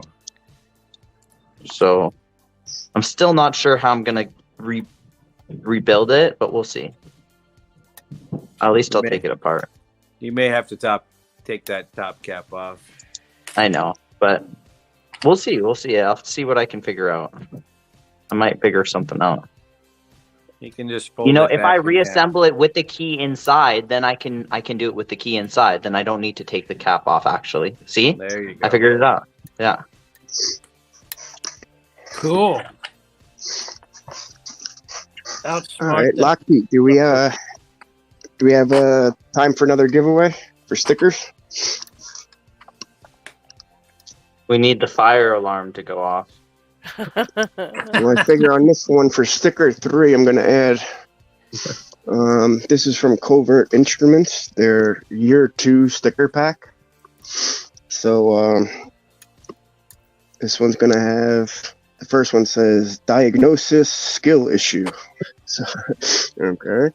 That one's General Covert Instrument logo. And then this one, I think it's kind of cool.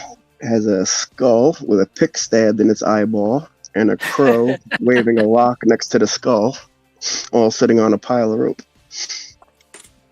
So this is what they're calling the year 2 collection. So they're individually sold or as a pack. So that's a complete sticker pack. So I'm going to add that. into this one for sticker 3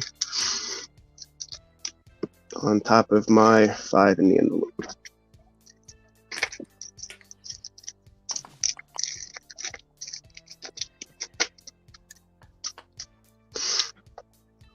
So what do we type in? Sticker 3. Oh, I already did. There you go. Well, I better do it. Yeah, I again. saw that earlier. Oh, I can't because I'm on here and I'm locked out. Oh, that's all right. I win enough stuff. Everybody hates me. We're not going to dignify that with a response. See, we all love Dana, and she wins like crazy. But she deserves to win because she is the chat queen supreme. I agree. I was gonna say she deserves Agree. that one. She does. The And same she with you. deserves all the stuff. Well, I'm pretty chatty. Yeah, I'm on a lot of chats. Although I've been so busy, I've missed a few this last couple of weeks. Yeah, Dana Reed was one of the first people to subscribe to my channel with Legless and come in my first live stream. Absolutely. I know. I totally miss Legless. He used to post, and then we used to see him, every single day on Paul Springett's marathon giveaway things, and we just haven't seen him. And I really hope he's okay.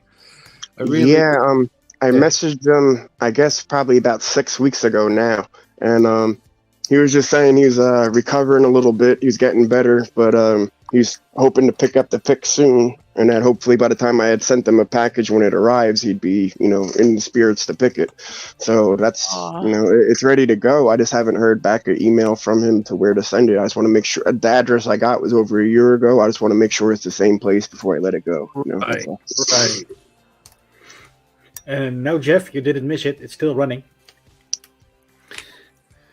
Jeff was afraid he missed the I Love Bones drawing. No, that is still running till later.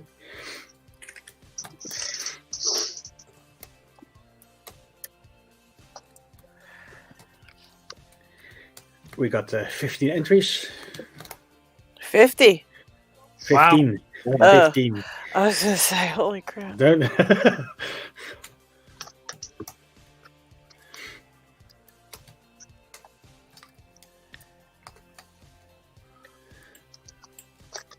And that number is still stable, so I think I'm gonna hit the draw button. All right. And the winner is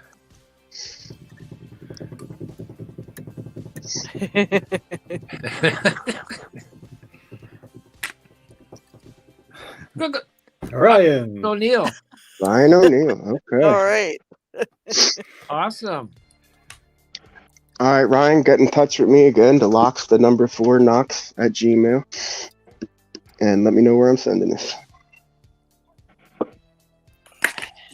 I give up. What'd you give up on? I'm giving up on my lock, and I need to get moving. Your own lock. That's terrible. I got Them guys are going to be so in trouble. 2 for 2, so that's okay. Or 2 for 3, I should say. But that's why we make them. We want to have fun with them. Right. Yeah. So that's what I said about your challenge lock is if I can't get it open, I mean, that's just a win for you. So it's not, either way, that's pretty cool. Exactly. You'll get that one. That one's easy. We need to record. We're getting a bleep of that one too, LockHeat. No. I mean, take a cut of him saying that one's easy. That's going to be another button we have. Drop the tweezers, and that one's easy. It's like the Staples button. And we'll mess with everybody who goes, I can't get this open. And we'll play. That one's easy. That's like, who was it over?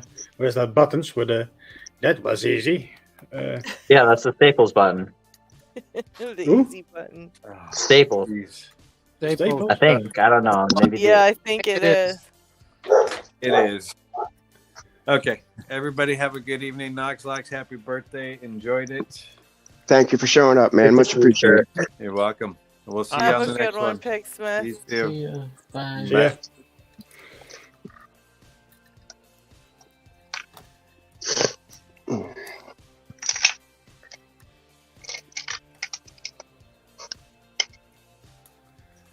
And LadyLocks, Jeff is asking if you played with Kraken's $4 files yet. I did, and I have videoed it, and I'm looking for a home for it next. If you want it, Jeff, I can send it to you. Sure, I'll take a crack at it. Who said that? I'll take a crack at it. Oh, you want it, Knox? Sure. I mean, if no one else is going to claim it or take a go at it. Alrighty. Woof, woof, woof. Oh yeah, Terry, that's who I meant. Trumper is using those Mr. Easy buttons. Yeah, Jeff was saying that it came from him, and he wants you to pass it on to someone else anyway. So that works out. Oh, that's right. That's right. Jeff did send me that. Yes, yes, yes. Yeah, I'll send it over to you, Knox. Yeah, I have to get my locks package out. I'm kind of waiting on, or I've been waiting a little bit on Legless because twice when I send them out packed, they live right next to each other as far as like Scotland and they're right next to each other country-wise, so it's they're able to shave on international shipping. So I have the twin one that I made for my lock, meaning the same American lock. I think it's 5200 with the same try. I just want to see him try again on a different setup, and then I have a logo lock for him and the one for Legless as well. But I'd like to see my lock navigate that same. I purposely did the twin because I want to see if he could do the same thing again on a different key bidding. I mean, it's not luck because he's done it more than once, but I mean, just how fast he did it. Joe Pick said he got both of mine. Joe wanted. Joe's a great picker. Yeah, but I want to see if just like how John was able to pick mine when he gutted it, I was able to see by the broken balls that he torqued it to open. Right? So I'm curious just to see on the pick and gut whether they got it open by force or by finesse. That's all like the end question is. So with each one of these, I send back up little clippings of 3 of these little dog tag chains to replace in case you do pop them. Right. So I'm just curious as to how he said he asked for one of the Knoxtobers completely unmolested. He's like, dude, don't make it a challenge lock. I want it just as it comes. I was like, okay. I was like, but if you don't mind, and he waited like 3 months for the thing to come anyways. If you don't mind, I'd like to send you one of the other logo locks, my normal ones, but tricked out challenge locks. Like, sure. So I sent them 2, and he said he was able to get both, like out of the box within a couple minutes. So I'd like to see on video, his gutting of that, just to see if he did it again by force or finesse. I don't doubt his skill; he's able to do it. Just again, the question I have. You're right. I had I think it might have been a thumper lock that had one of those chain things in there, and I busted the ball thing off. And it was like, well, sorry. Yeah, if you don't know ahead of time, yeah, exactly. Yep. Yeah. So I didn't know, and I busted his ball. Sorry. He said I busted his balls. Sorry. He also sent me a whole bunch of them, and the locks weren't marked like 1, 2, and 3 or given names, and all the challenge keys were all mummified. So it was like, well, which key goes to which one? You pick it and you go, well, now which key goes to it? Anyway, it was very weird. So I think I sent him on to somebody and said, you get to figure this out.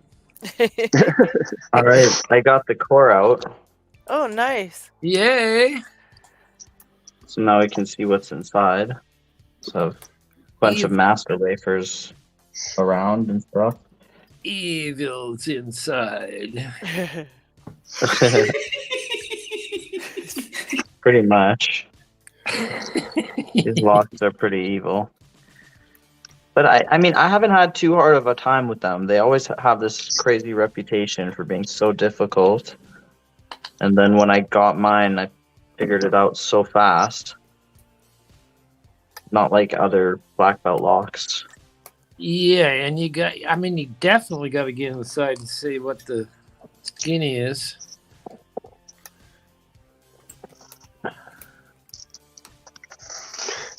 Yeah, when I was first starting my channel out, Zemon sent me in.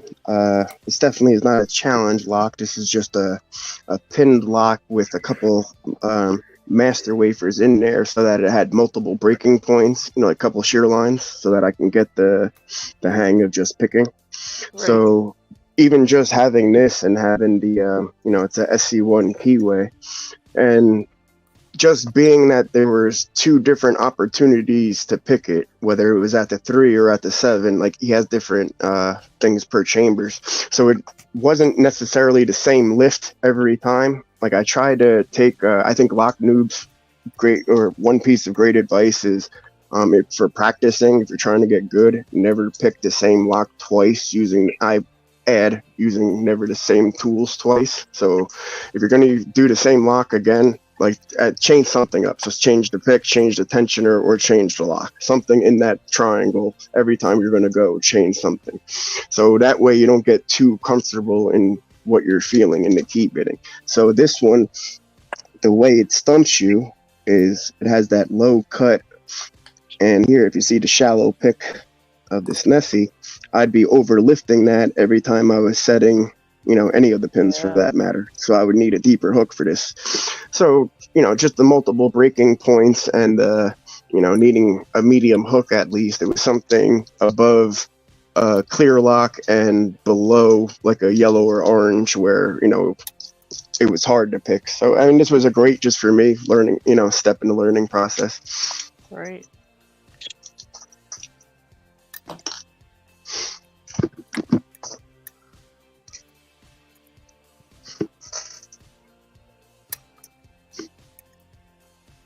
Yeah, other than that, I don't have anything else with master wafers in there.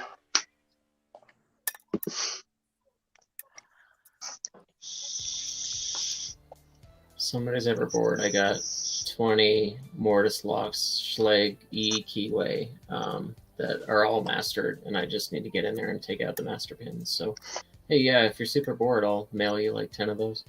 Oh, wow. That'll keep you busy a little bit. So I was able to buy a lot off of eBay that consists of these Arrow AR 5, I believe, keyways. Wait, AR1 or AR5? Hold on.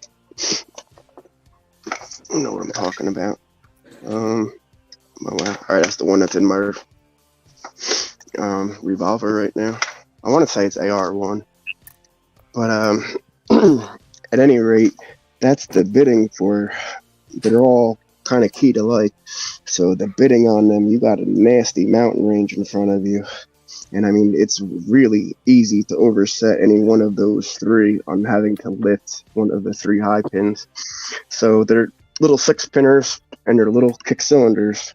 And I have a bunch of them, and I'm going to include them for, anybody that's wins one of the giveaways where I'm shipping out locks. This is going to be one of the things I include in there. I mean, again, it was a lot where, they had 10 for sale and it was an auction off, and just looking at the biddings in the picture and seeing I didn't mind, they were all key to like, and, with the intentions of giving them out, that's a nice little score. Yeah, that's pretty cool.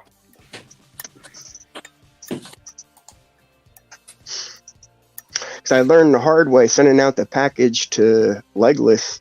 I tried to put a chip in a thing with my stickers in a simple envelope like that, and right away they felt it and they're like, "Oh no, that's a package."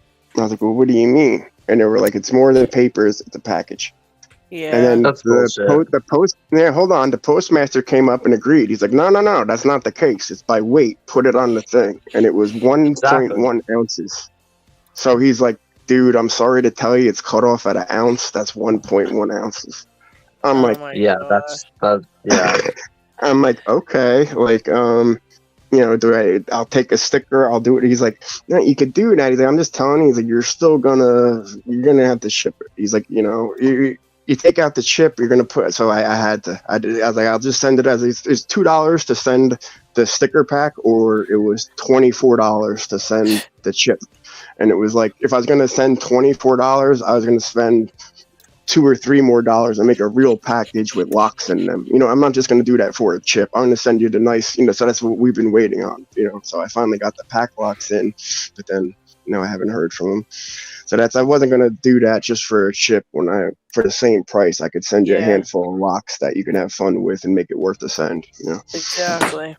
Yeah, the postage is just horrible. I mean, it's insane. I mean, you could go broke just sending things. It's sickening. Yeah. Especially there. I'm still surprised what the difference is if you send something to me in the Netherlands or the other way around. Yeah. It's crazy. Like Lockpickers girl in chat is saying she sent it to Canada package and it was over 100 to Canada. Yeah. You have to be careful with brokerage fees, because there's a lot of companies like UPS that will charge you brokerage fees, which is basically a scam. It's them charging you for the work that they have to do to declare your items for customs. So I didn't know, like, when I send a package overseas, it's like, okay, I hand it to a UPS guy here. Well, when it goes overseas, it might go to what's the company begins with a D, like DXT or something like that. Anyway, DHL. There's a DHT. This company is going to take it over from here, and they're going to make it to this destination. Well, can I track it? And well, you can track it from here, but then once it lands in Europe and gets in the other people's hands, we don't. That tracking number is no longer valid because it's not under our UPS. And it's like, so I can't confirm delivery, and it's like, well, you can. You just got to go through DHT, and it's like, whoa. So I got to go through separate companies, and then when it gets there for international people, you guys got to pay tax and tariffs. So it's like, I learned that my locks on the thing, I say they're $1 each, so that you guys only have to pay X amount of cents or $1, hopefully, to get my package. I don't want to send you something you got to break out $20 out of taxes to get a package. That's crazy.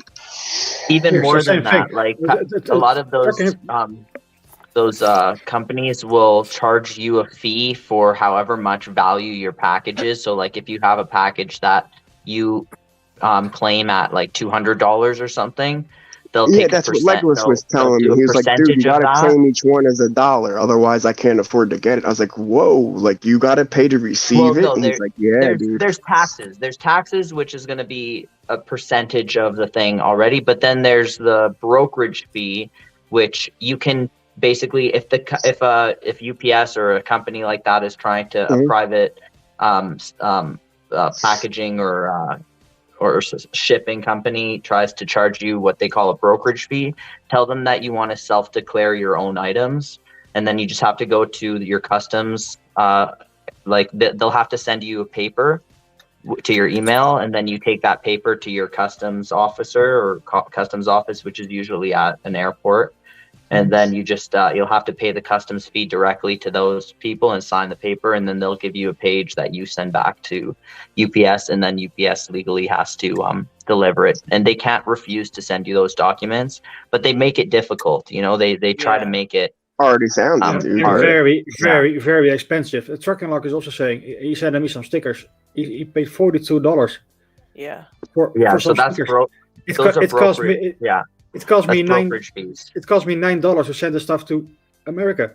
Yeah, wow. Yeah, that's why we rely a lot on you guys' donations and stuff, because I send stuff out all the time. You guys know that, and I literally couldn't do it. I mean, there would be no way. So you guys always help out. It's much appreciated, trust me, because like Trucking said, it's 42 to send stickers to the Netherlands. I ordered some stuff from the US one time from a guy who was selling some stuff privately, and it was like maybe $300 worth of stuff, and it was through UPS. They wanted to charge me like $80 or $90 for the shipping. And I was like, what the heck is this? Like, I'm paying 1/3 of the cost of all of what I'm paying for shipping. And I looked deeper into that's when I learned about all of this stuff. And it turned out that I only needed to pay like $18 custom. And then the rest of it was all brokerage fee. And I complained to them and everything. And then they just waived the whole thing. But in the future, they said that they're not going to do that. But if I am in that situation in the future, I know exactly how to deal with it. I just asked to self-declare my items and then take the pages to the customs office, and then I just pay the $18 at least there. here in the Netherlands, that's standard to declare your own stuff. Wow. Yeah. So we don't have the bollocks. we declare our own things if it's Canada Post or I guess in the US, USPS that sends it to you. But if it's a private shipping company, they'll declare your items for you. So that's why it's like that. So all this stuff is super confusing. Yeah. Oh, my phone's about to die. I need to plug it in. Yeah, my friend. I forgot to plug it in while I was on here, so I'm at 4%, but it's plugged in. But you guys know how this works. It probably will kick me off if I'm letting it drain too much. But here's the M heart. I did manage to get it apart in the end. Oh wow! Fully mastered, every slot. So that technically, I guess that means this one's a black belt level lock, or I don't know what level, but yeah, it's like if it's black belt level 1 or black belt level 2. I think it's just black belt level 1, but it's doesn't feel like it. It's pretty easy. I think everybody has like one that's easy for them. Like, like out of those really crazy locks, there's one that's like just kind of the easier for you. In general, like something will be easy for me, but not for you, and easy for you, but not for me. But what were you saying? Was that prevarication that was saying something about was it stamps or something right before?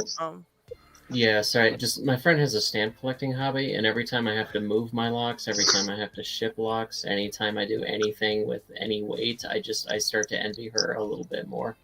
Because like prices she pays, I'm just like, oh, that is like the floor for me. Like she's like, I would never pay $11 for shipping, and I'm like, yeah, 11's great. Are you kidding me? Right? So, yeah. Well, that's where it gets crazy when the pack box $25. Okay, so cool. I'll spend $25. I got the pack lock. But now to get it to you, if it's $50, it's like, whoa! I got to spend double the price of the pack lock to get it to you. Like, man, is there any way I could just pay pack lock to ship it to you? Like, you know what I mean? Just put the order in and they pay. But no, that's not now. I'll be right back. But I do. I spend more on the shipping than I do on the locks. Like I have to take that into consideration. That's a shame. Actually, pack lock. There's a lot of places they won't send to because it's just too expensive. Like my friend in Canada wanted to get a couple of pack locks from him, and they quoted him some outrageous shipping price, and he says, "Oh, I can't do that. I mean, it's like way, way, way more than the locks put together and stuff." Yeah. So it's tough sometimes. If you send United States Postal Service and you use their customs form, you can declare everything that's in there, and you just make all the locks $1, and you make. That's exactly what I do. Yep. Yeah, and everything under the total of $7.50. So that way it goes through to the next person. They don't have to pay, and you don't have to pay like $1 billion to get it there. But you got to know to do that. So right. And that's the thing. If you want to let Padlock send, let's say you want to send Padlock the lock directly to me from there, they are not going to mark it as gift or on a lower value. They are going to send it as a product that I ordered. So let's say the lock costs $40. They mark it as $40. They're screwing. And not as a gift. So it's better in that case, for Knox to send it directly to me, because he can write $1 for the lock and mark it as a gift. Yeah. Yeah. Yep.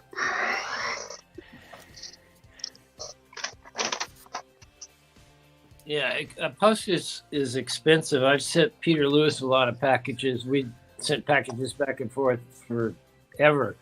And I think the most I've ever spent sent him package, a huge package, was like $250. But he got it. That's a lot. Yeah. And don't use USPS. Yeah. And if you want to go somebody else, if you want to go DHL, it's like what would have it would have been like $380. Wow. All right, I'm going to take my first stab here at joint custody. I'll read off. There's instructions on this for anybody that's not familiar with it. This is a challenge lock made by Joe Picks. So here's Joe's box that it comes in. So it's got his sticker, and then the stickers of those who've picked it before me. So I know that's Land Spy Key, that's Snake, there's Chris Capoon. And on this side, there's a Cherokee sticker. And my man who made my favorite lock that I've picked so far, the cash lock, Brandino 007, got his tag right here. Rhino got his. That's Rhino Lock and Key. There's. Speaking of Rhino, where is he? I haven't seen him today. Oh yeah. Yeah. Interesting. Very. Just popped in, by the way. We have Sadistic Picker. Rhino was who sent this to me. So that's why I was kind of waiting to see his name pop up in chat, and I was going to bring it out. But like you said, he hasn't been here, and finally CT asked if I managed to pick it yet. So I figured, time to bring it out. Let's see. I just want to shout out the last two people. Kodak Karma or Kovac Karma, and I honestly can't read it. Yoling, looks like it says person, but it doesn't. I can't. But that's from Seattle. Anyway, so Rhino sent it. Hold on. There's a Cajun Picker, Goose, and the Lockjock also have it. And I already gave out Land Spy Key, Snake, Chris Capoon, Cherokee. Oh, one more, and Steve's Lockpicker, Salt Lake City. Okay, so that's everybody who's had it before me. There's rules and conditions that come with this. Okay, I'll read them to you. Thanks for receiving joint custody. One of two original LPU Community Lock Swap project boxes. Below are some rules that we ask you to follow to keep the project fun, interesting, and engaging for others. Number 1, must open the package and make first picking attempt on camera. Be sure to block out any addresses. Oops. Okay, well, I gave a shout out to the one address. I didn't give out any personal addresses. But, all right. Attempt each lock in the initial filming. Post an unlisted, unedited video of the opening and initial attempt. You may upload a public edited video if you wish. Share the link with the person that passed you the box and to the group. If you wish to make an edited public video, you may do so, but do not post a public video of the gutting. So even if you pick them, please don't show the guts because it'll spoil the project. Please update challenge-lock.com joint custody with information, thoughts on the challenge box. If you are unable to do so, please let the group know your screen name, city, so that the page can be updated. Please also include in the post the locks that you received. Okay, so inside of joint custody, there should be locks for me to interchange if I get it. And here's the rules for those. The lock inside of the challenge box is yours to keep. Please send a suitable lock onto the next person. The idea is that this is a community swap of locks. I like that. That's why my next two projects are going to involve that. And I think that's cool how it passes it around the community and you get a chance to pick things you don't own, and at the same time don't have to spend money, and you could have fun doing it and pass them along. That's awesome. Okay, the idea is that this is a community swap of a lock. The lock should be quote unquote interesting. It could be an older collectible lock or something challenging, like a brown belt lock or higher, i.e., an American lock 1100 would not be suitable for this project. The lock you are sending does not have to be a secret to the person you are sending it to. If you are unsure if the person has the lock you wish to send, you can communicate with them what lock you are sending out if you want to swap. If you do not have a suitable lock to swap or received a lock you already own, you may leave the swapped lock in the box and just send it on to the next person. Place a sticker, your screen name, or any other identifying marks on the cardboard box that holds the challenge box. If you must cover someone else's mark, please be sure that the mark is still identifiable and do not cover it 100%. Think of it like an old-time piece of luggage or a high school yearbook. I like that idea. Please try to pick the challenge locks or pass the box along within a week or possibly 2. I've already had it 10 days, so I got to get it. The goal is to keep the box moving within the U.S., and after it has made it around the community, hopefully it can then move on to another country. We hope you enjoy the pick and the community lock swap. If you also create a similar box or own one that would be fine by us. It does not have to contain 2 challenge locks like this original. Do it your own way. If you wish to use box designs, it shows contact information and Free Diver 72 on Lockpicker United for Reddit, or Oh My Joe and Free Diver 72 on Discord. So they are the creators of the joint custody. That's a bit like my CL travel box that's now going around Europe. Mm-hmm. It's a really nice idea to collect and travel a bunch of locks. Very cool. And especially that one there with the nice 3D printed box and the locks in it and stuff. And they send with this a very much needed custom tensioner.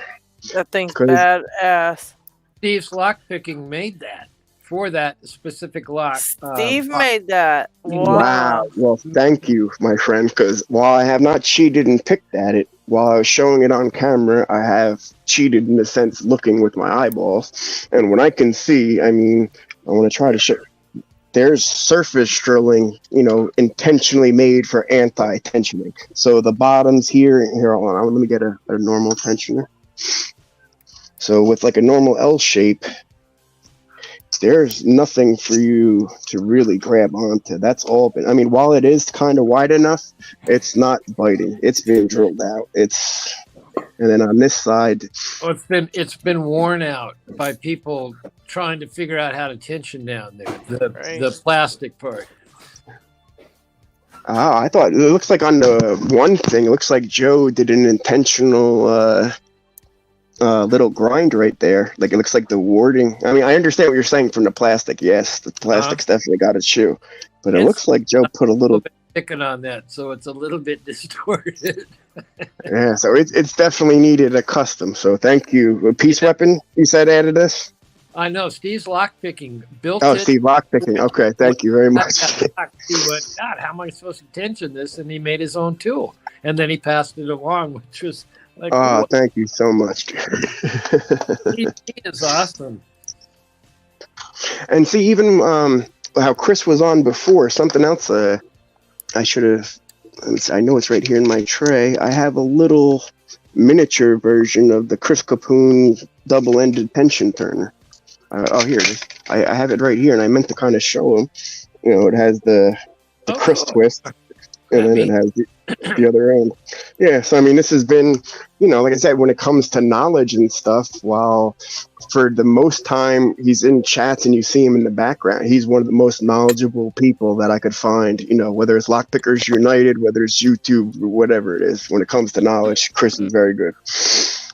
Comes from just being old. Damn old. Wise. It's from being wise. Oh yeah, wise. Wisdom. Thank you, Lady Locks. Wisdom.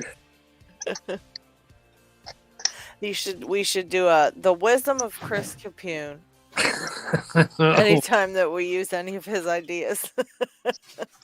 Oh, I could tell He's already. like This the right one's Gandalf gonna be of a the pain in community. the ass. The candle. Yeah, that tensioner's for the left one, I believe. Steve said. Yeah, I tend to have a little problem with the Yale keyways in the sense of that little jagged type The of keyway. Longhorn tension set works for that. This There little we go. end here. If you have the, I don't know how wide it is now, but they have all the 3 sizes. One of them's probably bound to fit that for top of the key, even the bottom really would fit in the bottom. Yeah, that's gonna be the one I assume is gonna be the most challenging. Let's see. Now I kind of wanted to. I know other people have made videos on this, but at the same time, I kind of wanted to go in blind I for think the that first one goes in attempt. the top of the keyway for that tensioner too. I believe that's the top of keyway. The little tiny part fits right in the that Got little it. spot. Yeah, there you go. Ooh, that is a very custom built Yeah, tool, that is for sure. it's very impressive. Go ahead, Steve. Yeah, it is for its size and for its bite right now. Absolutely. All right, what do I have right here? That's a deep hook. I think my bare bones got a good size hook. My femur handle.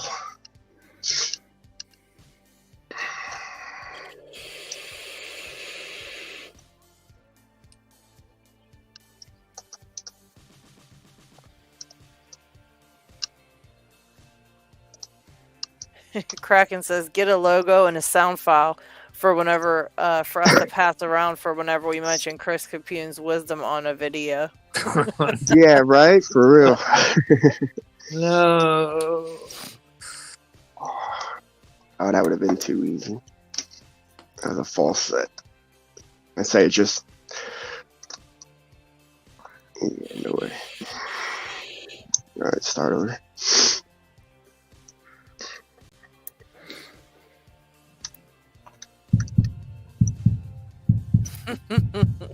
Yeah, right.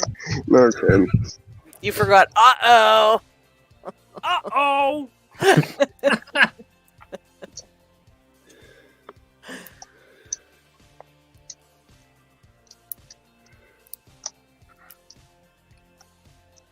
Or maybe this helps. Oh, Jesus.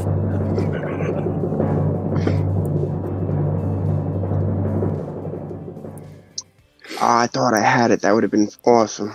Right at the end of that. Been ding. I turned. Or if it all exploded right at the end of that, that would have also been awesome.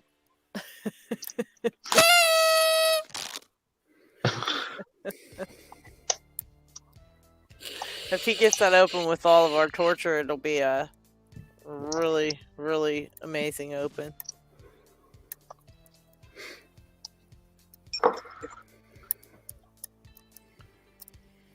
Oh, let me try turn. I might be turning it the wrong way. It's more the lack of feedback that's concerning me right now. Oh, there we go. Okay. Yeah, I was turning it. Apparently it doesn't turn clockwise. Or it's not meant to.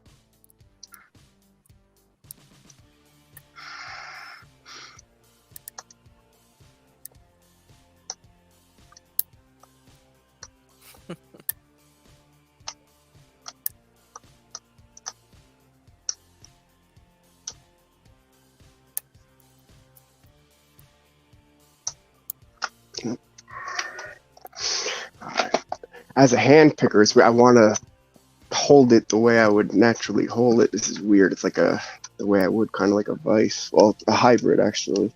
But Yeah, the box itself makes it tough to pick it. yeah, to hold. Yep.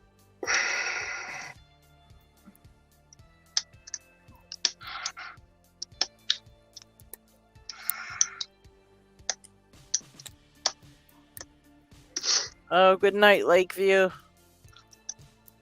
Later, Lakeview. I did a video of his challenge lock. That will be hopefully on Monday. Will come out on Monday. So that's Lakeview's. He sent me a really nice challenge lock. So.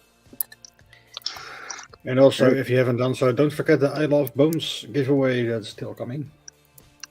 Sometimes some nice bare bone stuff. And if you want to get in, just type in I Love Bones in the chat.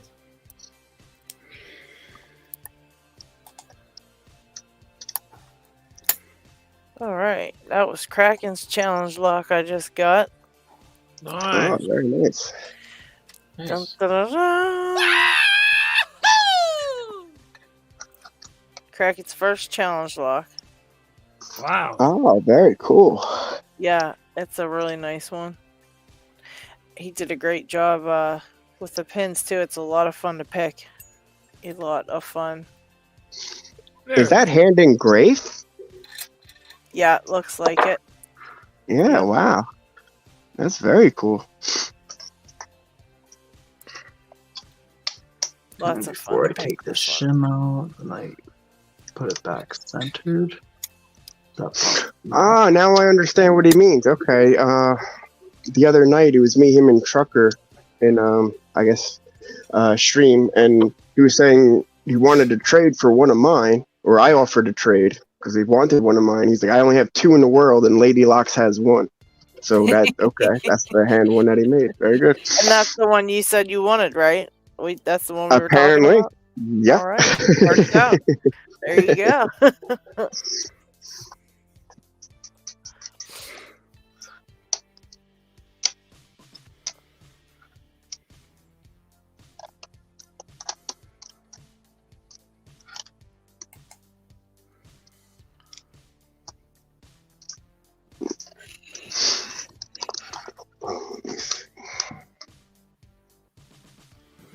I just want to see on my leg for a second if I. Yeah, no cheating, Knox. No, I'm not. I'm just seeing the way I'm holding. I'm trying to bottom tension. Just see. No. I want the first attempt to legit. I'm not back here with a quad peak or something. Like, oh wait, magic opening here. No.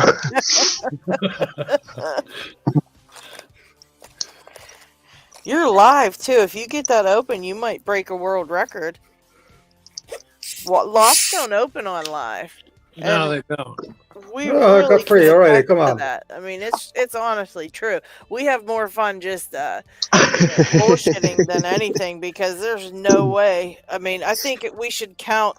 We should keep a count of the total locks opened on live. Yeah, I'm a free today, so. What's that? I already have 3 today. 3? Holy cow! I got 2.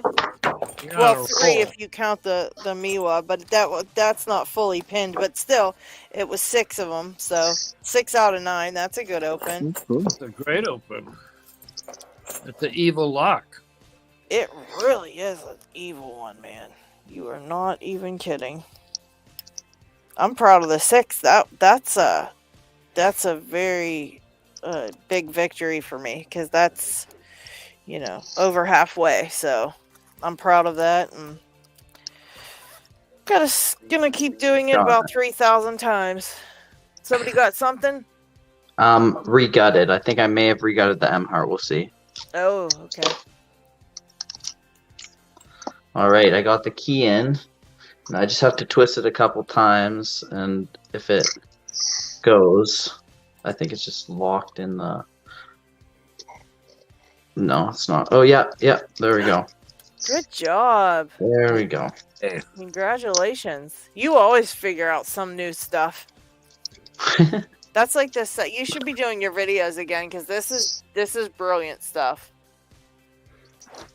Well, we got it. Good job. They're all interconnected, so when you do this, it helps to set them all. Fine work, sir. Yeah, now it's actually functional again. Let's hear a Yahoo for Isaac. There you go. Instead of the evil clown. It all just sounds the same to me by now. You just gotta take Let every go of time the you hear tweezers. something. I'm gonna start thinking that I'm the evil clown. I can't wait to hear Picksmith. I can't wait till we get Picksmith one saying, that's an easy one. Exactly. LockHeat's gonna play that for every lock we bring up. There we go. I love how your mind works, that you can actually think this all through and figure it out in all kind of different ways than the normal. That's That's pretty what nice. being a locksmith is all about. Yeah, I like that you bring that to us and share with us, and we all get to see that and learn things like that. Thanks for the nice words, but I'm just one of the people who come up with some ideas here and there. A lot of people that I learn from here too. Yeah, we appreciate them all. Also, I wanted to mention I sent G Keyman some of the locks out of the Picksmith lot. I've been sending them around to new pickers. I hunt them down on Facebook and things like this. I find them and send them courtesy of picking time. So I sent some to G Keyman because he either won some the 1 week or something like that. But I sent him a batch, and a lot of them don't have keys. And unfortunately, no, I can't make keys. I don't do that or anything. But there's, I don't know. He made keys for every single thing that I sent him, and there was a couple of the SFIC locks he made keys for. I mean, he made keys for all of them. It was amazing. Oh wow, really cool. That's really cool. Yeah, he said if I ever have a lock that needs a key, he could help me out.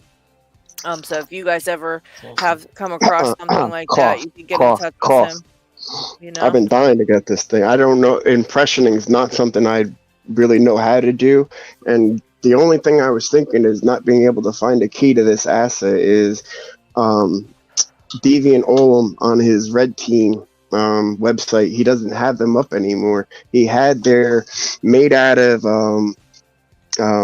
palladium or palladium. It's a type of metal. It's like you literally hold it in your palm of your hand and it becomes pliable and soft, and you literally impression a key like that. And it's he doesn't have them on his website anymore, but that's something that I'd be looking to do, because apparently for a year now, anybody that's looked at that keyway can't find one. So let me see the keyway. Sure. Dig also told me to tell you, and I sent you a message about it, to get a hold of a couple people that he said might help you. So I sent you a message for that also earlier, so you can check that out later. Be straight on, so that way it's like not tilted as much as sure. possible. On my other I can look at the tablet for a second. Whatchamacall, I had JD from Lockpickers United had it nailed down to, it was the reverse of this. So it was the key blank, except for this indent went to the left instead of to the right. So he dropped me a link in the eBay thing, but it wasn't to the right key. So I asked the seller if they had the reverse whatever, and they simply replied they didn't have enough knowledge. Yeah, for this asset right here. Oh, no. Okay, you have the exact opposite. That's the key they're selling. I need the reverse of the one in your so hand. that's what I'm saying. The reverse of this. No, yes. As far as I can see, Knox, that's exactly. the same.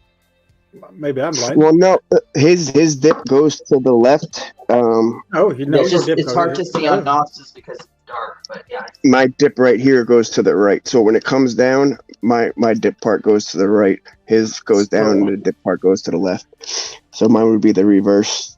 But the only secondary comment that I got was JD just said if it's reversed, it probably means it's a restricted or it's going to be a hard to find key. So at that point, that's when I was, okay, so if it's restricted or it's a reverse hard to find keyway, and I haven't been able to find, keys for it literally at all. There's the generic ASA 700 listing, and it had I've been told, is the pill shape asset emblem or capsule shape. So it has this one. Does it look ring like around this it. one? No, that one's much sharper, and it goes to the left. That's a newer one. Mine's it looks like a KW1. It's very blocky, and it just goes straight down and it dipped to the right. That's all it Here, is. I have one that Literally dips to the looks like a left quick and one that dips to the right. Okay. It would be the opposite of the one in your left hand. So it would look more like the one in your right, but you got a much more jagged keyway than I do. Like yours has like a Yale type hook on the top, where mine's like flat, like literally like a quick set. So you kind of have like a Yale twist to it, and mine's more flat. But yes, it has the same curve as you were talking about to the one to the right.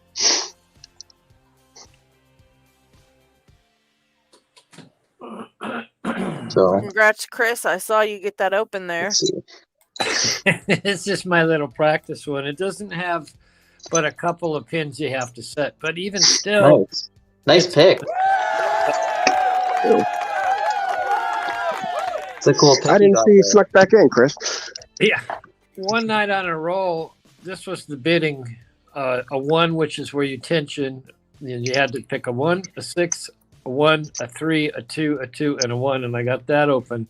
So that was damn near like a real size in a regular size key and real type bidding for this little guy.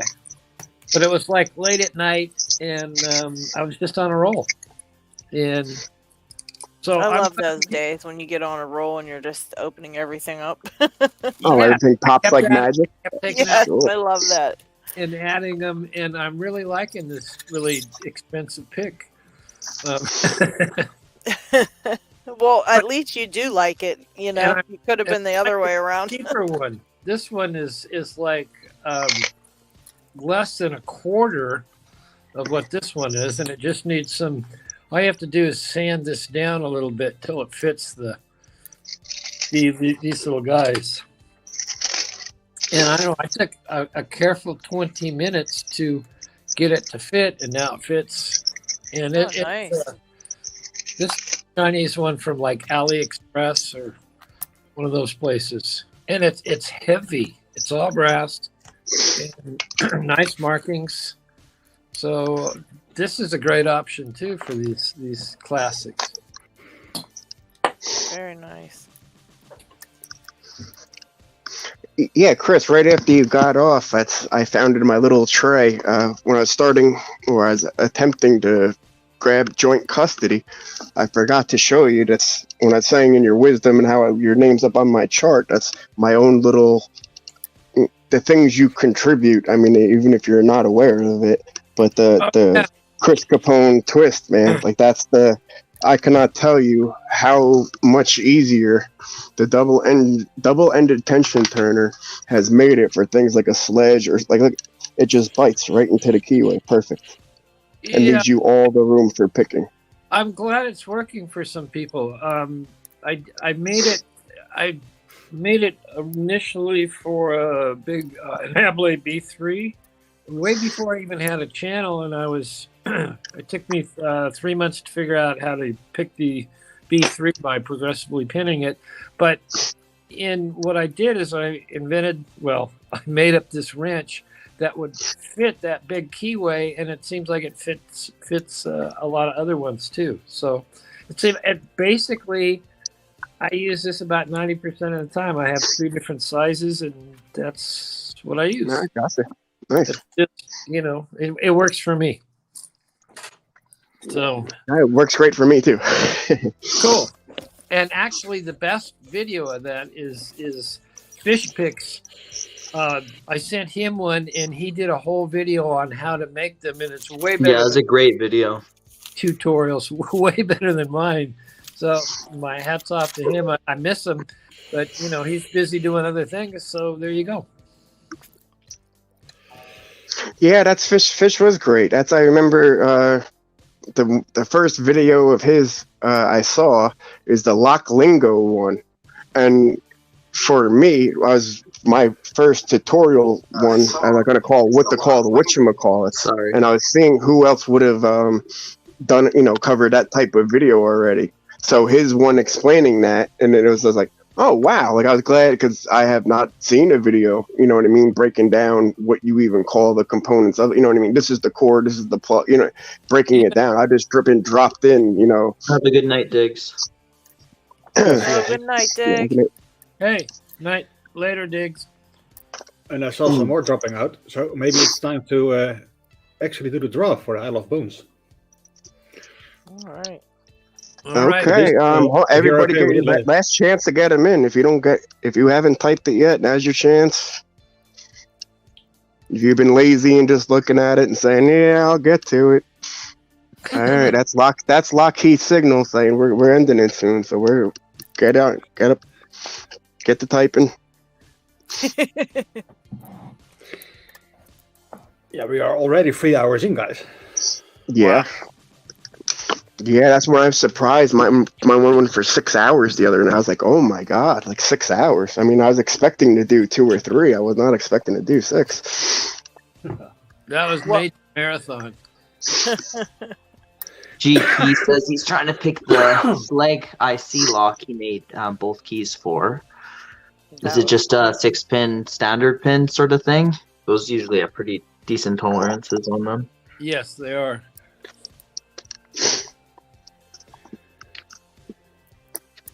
I have a video that I made but never released on. I had a job. I'm still working on it, but the first work order was just to do 35 offices, master key and stuff, and a bunch of them were Schlage IC cores, the LFICs, and I didn't have control keys for them, or the user key for some of them. So the ones I did have the user keys, I just copied those onto control blanks and then used those to remove the cylinders. But the ones that I didn't have the keys for, I used Schlage Lishi to decode it after I picked it, and then I just used space and depth keys to cut a key on a control key, and then that worked. And I made a video showing the whole process and everything, but I never ended up putting it together or releasing it or anything. But I showed a few people. Awesome. I think LadyLocks saw it. Yeah, I think I saw that one. I don't see any new entries, so I think it's time, guys. Yeah. That's the LadyLocks was like yawning and stuff while she was watching it and all of that, so I was like, I probably shouldn't put it out. Just boring her. Put her to sleep. No, I actually wasn't. It was pretty good video. It's like snoring. He's like, okay. I needed that now. I'll have to watch the rest of it later.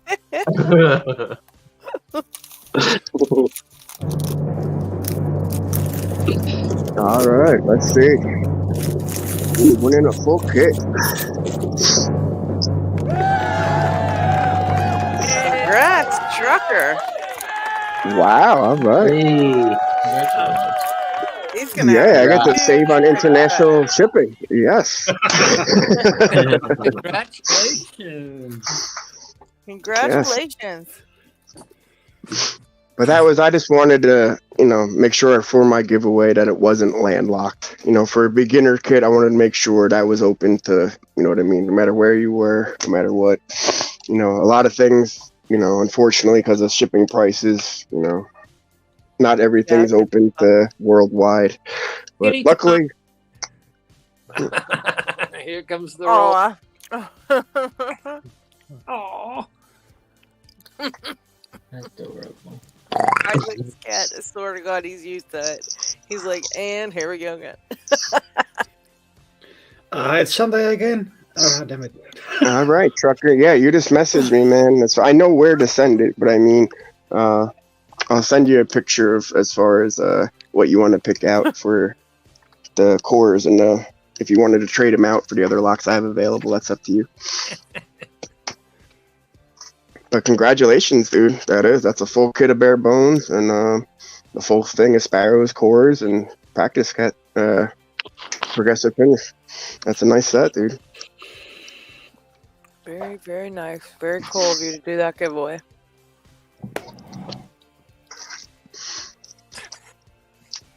We know we're getting towards the end when Isaac's cat comes out for a. Captain Ron says he thinks he just ate a pin. Oh. Well, don't put it back in the lock if you ever find it.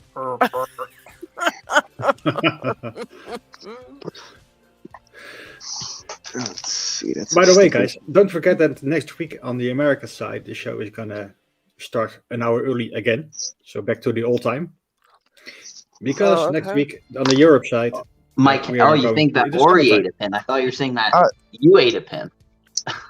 No, the kitty ate a pin. Oh. We know I was you gonna eat say them if you feel like you ate a pin, then just pay attention next time you go to the toilet if you hear any pings. Right. Plums. All right, LockHeat, if you want to do another drawing for a sticker pack, we could do that too. Yeah, sure. Let me refresh the screen for a minute. Sure. Friend Take care, Jerry Interiors. is leaving. See you later. Always Have good a to see you, buddy. night. Later. Yep. Thanks for coming out, man. Appreciate it.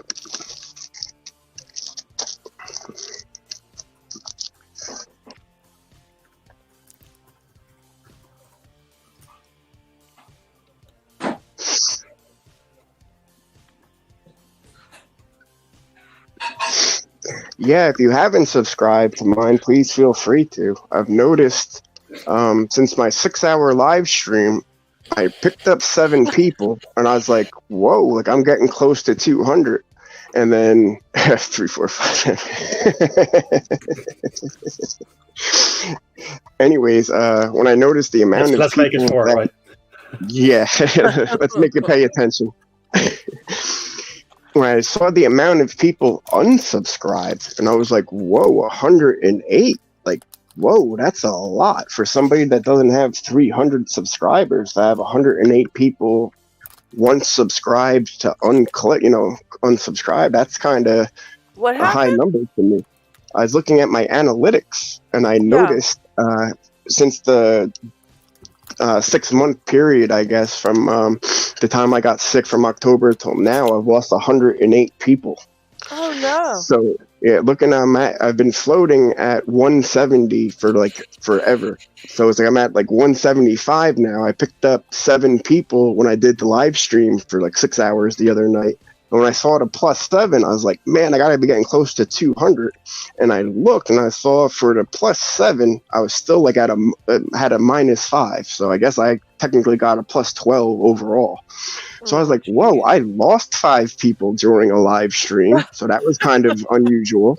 And then besides losing them, in the analytics, there was a button I hit and it shows you total subscribers lost. And I have 108 people that have unsubscribed. So it was like, whoa, like I guess, lack of content or lack of whatever. I mean, I understand I had a lot of friends and, family from Facebook to just help me out in the sense that, hey, we're artists too, we're doing this and that. We'll support you to help get you to 100. So I understand. I got to 100, so they pulled their support. I expect that part, but 108, that's still a high number to me for unsubscribe. Yeah, There you so go. if you Sticker guys 4, aren't much easier. subscribed, Yeah, that's a lot. Go That's subscribe crazy. to I KnoxLocks wonder what channel. happened. Because people, I don't think that it's people just like 100 people just unsubscribed randomly. That doesn't make sense. Right. There's not one date. There's not one incidence. There's not what. It's just 1 or 2 Yeah, that's across this date, suspicious. 1 or 2 across that date, and then when you Even look at your myself, I analytics. haven't made any new videos for like 2 years, and I've been just going up with subscribers. So See, that's what I would think. If anything, the length of my video being out there, the longer it's out, the more people it would come across, ideally. So it should at least be staying the same, not going down. You know what I mean? That was the part that got me. It was like, whoa, I'm at but you know what it +7. could be is it could be like there was a period of time where there was like a bunch of bot things going around.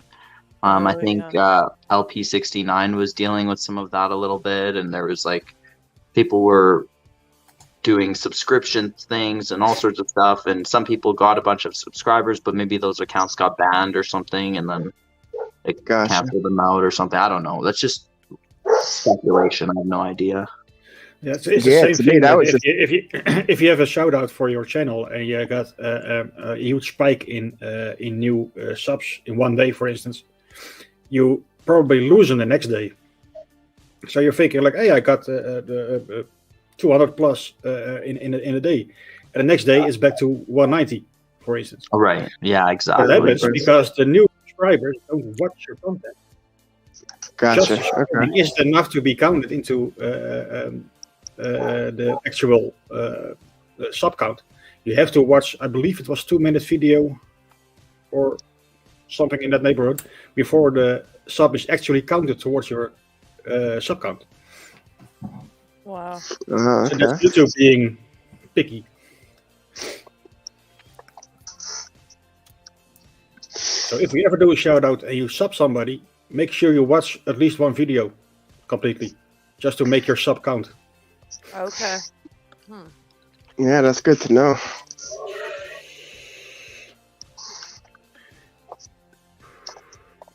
Well, last chance to type in sticker 4 for the sticker pack, if you want to win it. Yeah, Jeff said the algorithms are weird. My last video got 200 views in one day, while the previous several weren't at that in about a week or two. So one video got 200 views in one day, while his other videos didn't even get 200 views in a week, you know? Yeah, that is.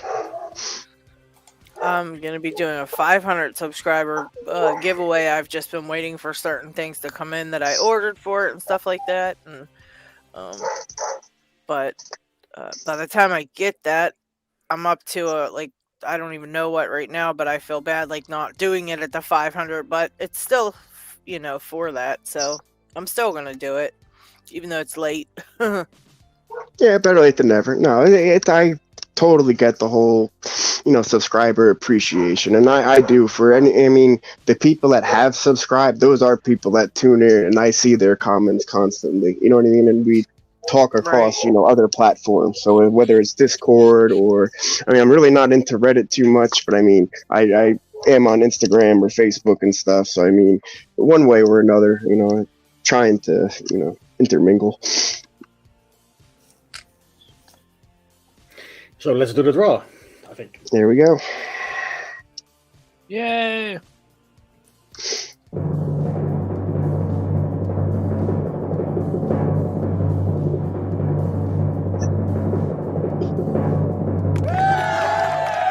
Nice.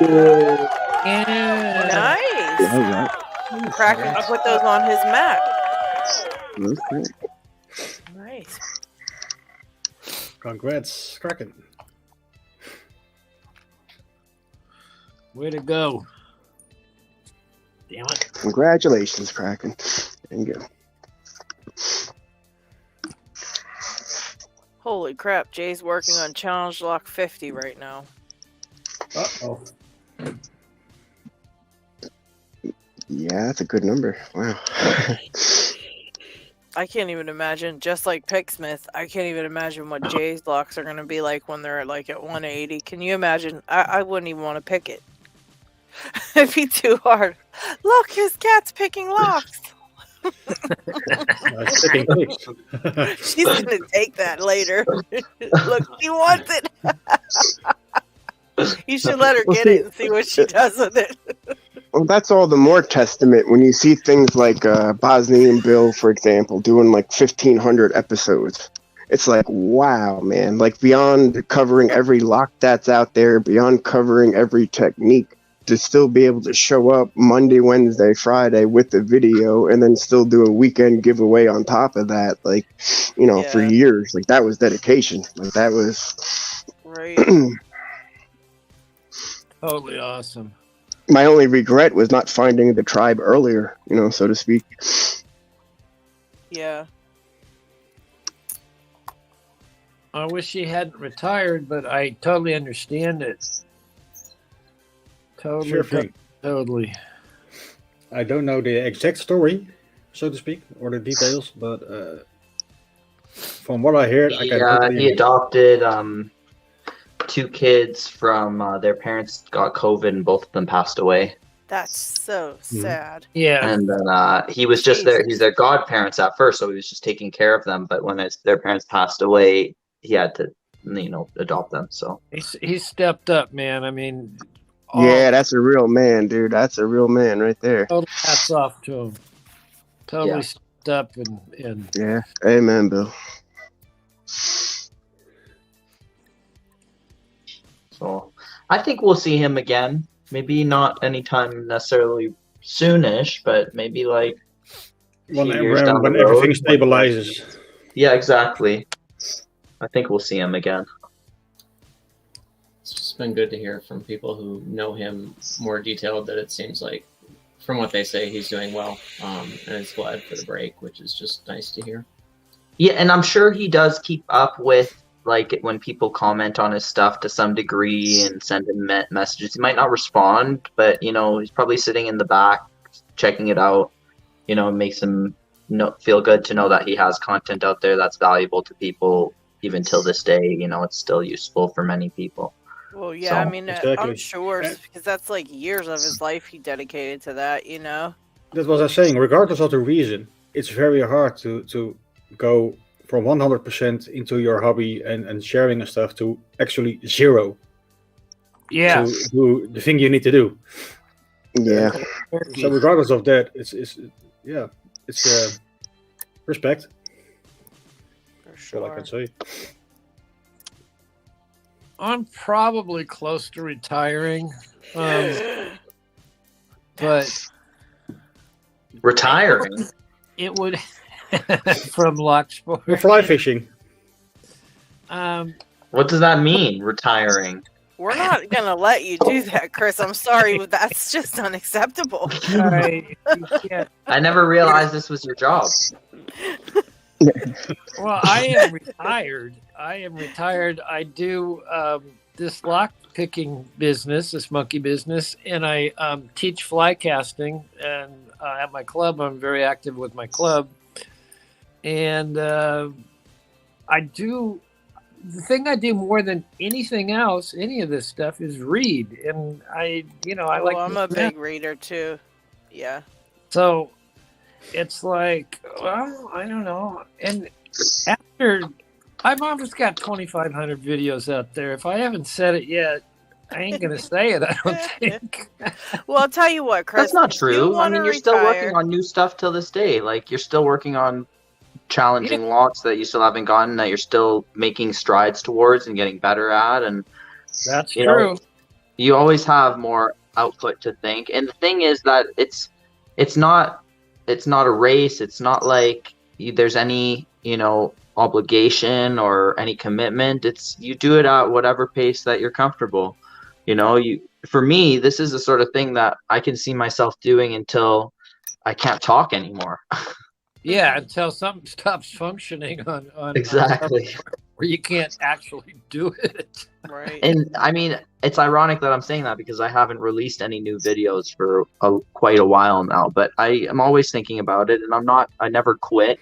It's just the sort of thing that it's not number one priority, but it's something that I'm very passionate about. So I'll always feel that way about stuff that I'm passionate about. I'll always want to kind of, and it doesn't mean I'll be focused on it 100% for my whole life. There might be times that I take a step back, whatever, take a couple years off, whatever. But it's, you don't need to, like, if you see it as an obligation, then you're going to burn yourself out. It's just like anything in life. Yeah, and like you said, Isaac, you're just going at your own pace. So even though you haven't put out new videos and whatnot, you know what I mean? You're still enjoying your hobby and doing your thing. And that's it's only work if it feels like work. Right. Yeah, videos are not the goal itself. The goal is the hobby, exactly. And the videos are secondary to that. Yeah, we just like to watch your videos because honestly, it just feels like I click that on, and I really honestly feel like we're just hanging out in your garage picking locks, and that's just it. I just really like I like that. I like to turn them on and just be like, hey, we're hanging out with Chris for a while. Yeah, and on that same note, like, I'll be every night I prepare food for my cat and my dogs, and I have the water running while I'm washing their bowls and stuff. And while I'm getting everything ready, I look through YouTube and try to find some stuff. And if there's ever any videos from my friends who have, new stuff, that's usually the first thing that I watch, and that's like the things that I get the most excited to see, even though it might be stuff that I may already know or things that aren't relevant to what I'm working on right now or whatever, but it's still interesting to hear your guys' input, and it gives me it makes me feel connected to everybody. Exactly. So. Yeah. Because you're in that, it's a newer video. It's newer to that person making the video, so you're kind of catching up with them and seeing how they're doing, and that's exactly it. It does make you feel connected. That's exactly it. Yeah. So I hope you don't take it the wrong way, but I hope you don't retire anytime soon. I hope you'll be making videos till you're 120. Right? Yeah. Yep. We will all be devastated if we're not hanging out with you a couple times a week, Chris. At least once a week. Come on. I'll only make one correction. I don't pick in my garage. This is my dining table, my dining room table. Oh, okay. So, we'll see. but You it don't have looks to even go like far. It looks like a Who warehouse. puts a dining table in his garage? No, I have a boat in my garage. That's another project.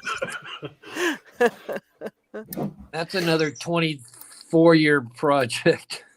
Well, I'll tell you, Chris, if you Oh, ever yeah. do decide to retire, we're going to miss you a lot. And if, you need a home for your locks, you have my address. Just drive a truck up, just back the truck right up to my house. I'm totally fine with that. There you I go. will take good care of your babies. That is You a need like concern. 3 trucks for Chris's locks. That is a concern because there's a lot of locks here. Yeah. Well, you know what? You could make a ton of money selling those, just selling them off little by little. The ones you're not going to pick again. I could. Go on a nice vacation or buy some new gear for your videos, or, I could. I kind of like them. I know. I It's like terrible. the best. I kind of like the best. Every one of them, you're like, you haven't seen it in 6 months, but you're like, oh, there's that one.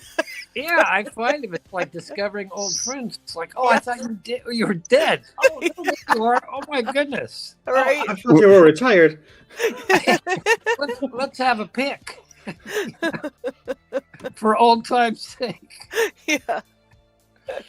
That's what it feels like. Even though you haven't picked them for a while, you're like, oh. Oh, I know. It is for me. It's like, it's very cool. And I'm always losing locks, and I'm always finding different locks, and I cannot resist, getting onto those. So, like, over a week, I may find 3 or 4 locks and pick them all and get distracted from really what I'm working on, but it kind of doesn't matter. No. It all sort of is fun. Yeah. Yeah, you're absolutely right there. And as far as that bombshell. yes. Nah. G. Keeman said locks are better than cats because locks don't need a litter box. Either she goes outside and we hang out outside a lot there is a work table out there, and that's where we hang out. We had to come in this morning because it started raining, but well, the litter box isn't so bad. You clean the litter box on a daily basis or every other day, whatever. Right. Pretty easy to deal with. True. Yeah. I had a cat though that he like Chris Slinky there. He just went right outside. I mean, I had a litter box for him, but he just never went in it ever. We have 2 cats. We don't even have a litter box. Yeah. They just go outside. Yeah, it's free roam. They're happy to do it. Yeah. I mean, and they're clean. You know? Locks will just shit all over the place. That's true. That is true. They're not trainable. Locks are really, it's really tough to train them. They're not. And they cost more too. Oh, yes, they do.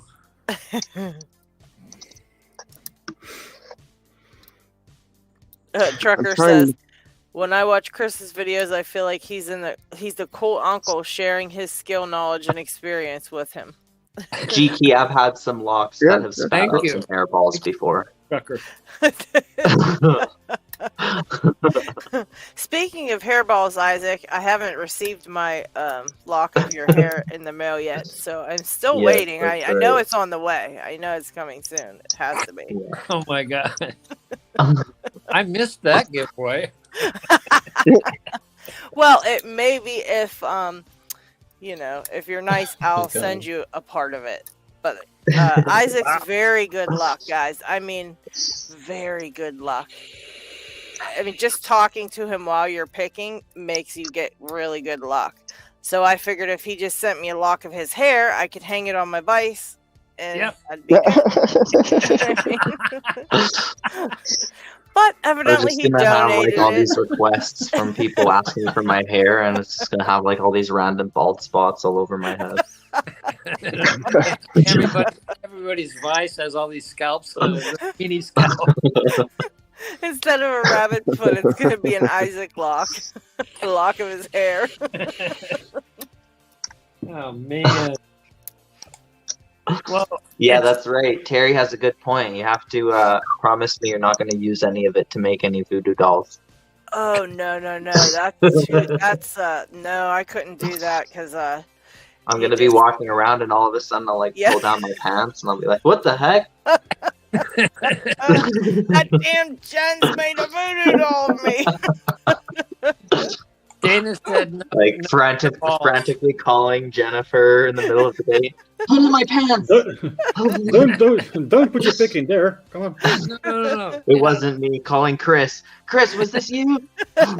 It wasn't me. Poor Isaac, he's gonna have bald spots. I've already sent you guys some. Why do you keep calling me? I don't have any more left. Right. It takes time to regenerate. I'm telling you, because it works. It would work, and everybody would want some. I know it. I think it was like 3 super hard locks in a row. I was literally. What happens if I start balding? If you start balding, I don't know. I really don't know. We'll have to move on to my pubes. Take something else. Maybe some blood.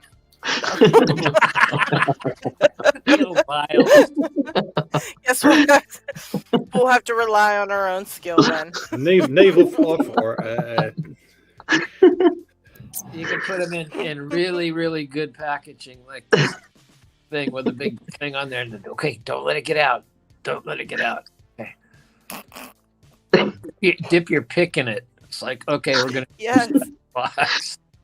It's gonna make some acrylic candle with my hair just inside of it. Dev can make us some pics with that. Oh my god! Like, the most disgusting looking acrylic some candle. clear resin pressed pics with hairs on the insides. What's that curly one? Oh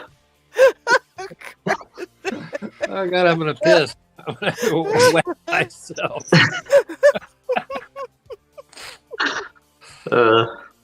Oh Lord, have mercy. Yeah, we'll all be wanting some of your locks of hair. Now I'm having all these creative ideas of like how to incorporate my hair into different shaped acrylic handles. Yes, that'd be perfect. The Isaac pick. It's perfect.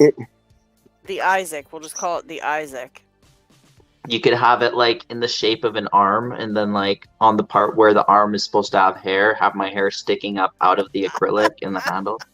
So it looks almost like an arm, and that's my arm fuzz.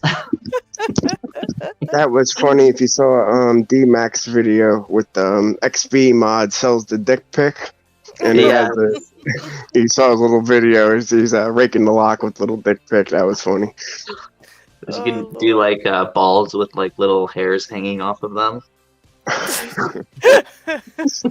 right, I'm gonna try a flyer here. So, how much can I bid for the wisdom hair? What is it? Oh, whose hair's that? That's mine. The wisdom Chris, hair. Chris wants to give us wisdom hair. No, I'm in line for that. Okay, noise the lock. Hold on. Is this like Harry Potter's world where like the hair in the core of the wand makes it like the strongest? Because if that's the case, the wisdom of Chris Capone in my pick would be very cool. Yeah, I'll exactly. pick a Chris and an Isaac. We need Like a Death Harry back Potter here. style wand, but pick. Perfect. That's a pretty cool idea. And these I'm poor saying, guys. like in that universe, yeah, you have like unicorn hair, dragon heartstring, like all the different things that make the wands what they are. You know, like Phoenix feather, they're I think, is the yeah, one that- exactly. Yep, that's Genius, Harry's. Knox. Yep. That's Yeah. genius. That's genius. I've been watching all the Harry Potter stuff lately because of the game that's coming out or that's already released on the newer consoles. That game is sweet. When it's released on the Xbox One, like a couple days or a week or two here, I'll probably get it, and that will take up a lot of my time. Yeah, that thing's gonna be a beast. Look, Chris is packaging it up. You better package one of them and send it over my way. I'll tie up this in a nice little thingy. Perfect. Just Like a little rope, yeah. You're gonna see a video with that hanging off my pick too one of these days. All right, And nobody else will know what it is, but all of us. Now, Everyone how else will be like, "What the hell is she doing?" How do I declare That was this? the joke at first, is that when I send hair to Lady Locks, her family's going to be like, what the heck is this? Right. It's getting a little weird now. You know what? My family would. We thought it was weird when you were ordering all these locks, but now... Yeah. Now you're getting hairs in the mail. No, Yeah, you they get would just be like, hair. "Here, this is for you. This gotta be for you." They know I'm a weirdo already. Oh, we got another cat. She's gone again. Oh.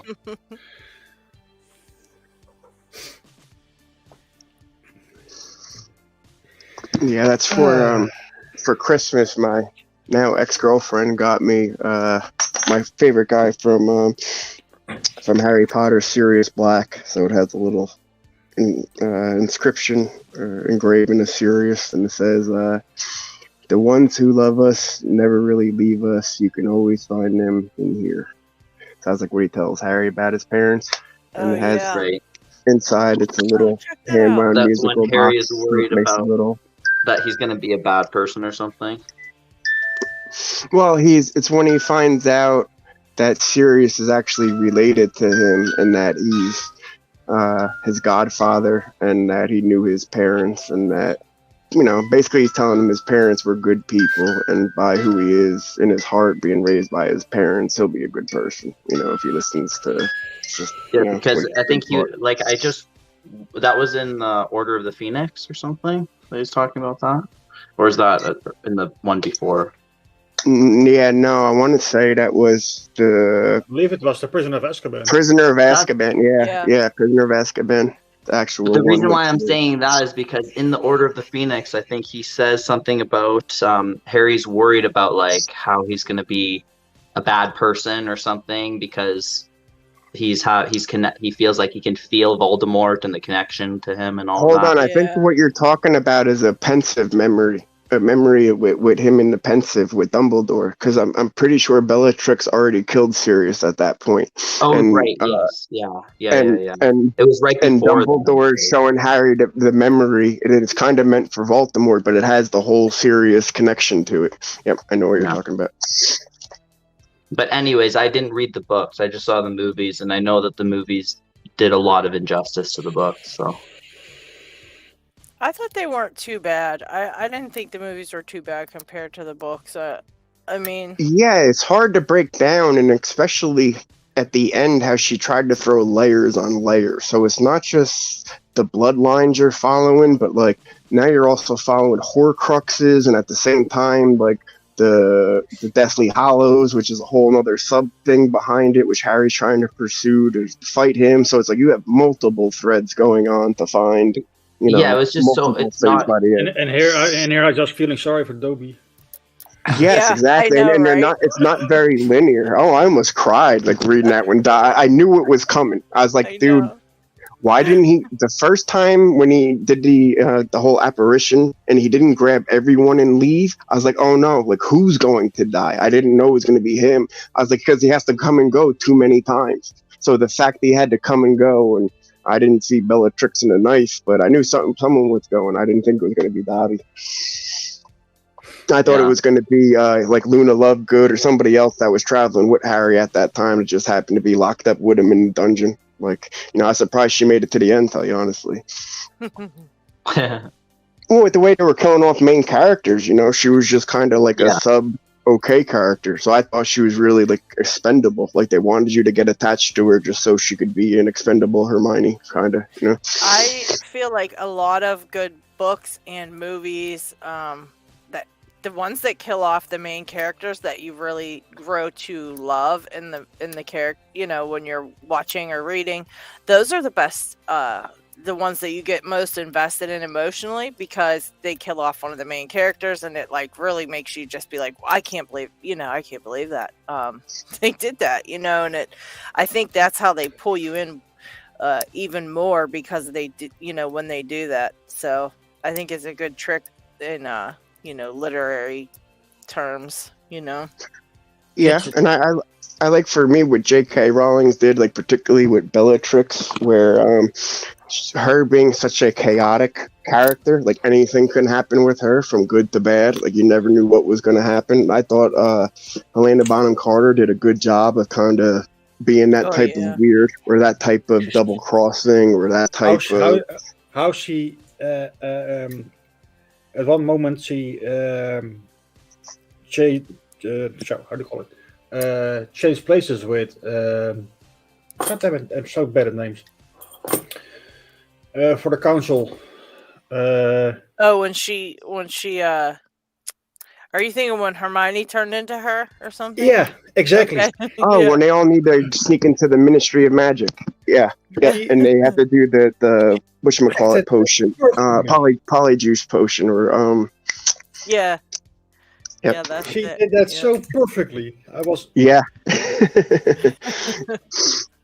Over the last month, I've been rewatching all the movies, and I'm only up to. I haven't seen them since I was a kid, so it's like a lot of it. I have kids, so we have it every year. We have a sort of marathon. Same with Lord of the Rings, but same thing with Lord of the Rings. I like how J.K. Rowling showed through, particularly Helena Bonham Carter's character.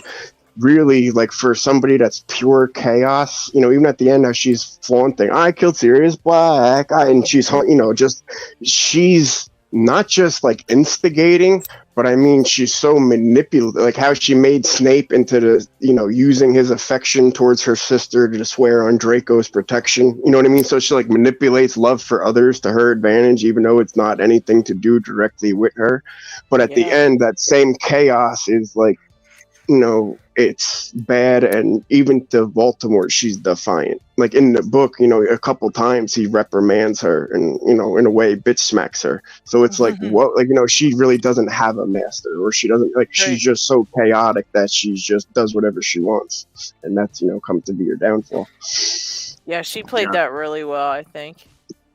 Like I like the movies a lot, and when I say they didn't do justice to the books, it's just there's certain things that were just blatantly changed and or left out, completely, or left out, like one thing. We'll just ignore it. It's never happened. Like they just changed it. Like for example, like when Bellatrix killed Sirius and she's taunting Harry and saying all of that stuff. After he does the Crucio spell on her, which is a torturing spell. And then it doesn't work, and she responds to him and is like, oh, you have to mean it and everything. But in the movie, it's Voldemort who says that, which is like not what happens in the book. So I Yeah, get mad if I read a book before I watch a movie.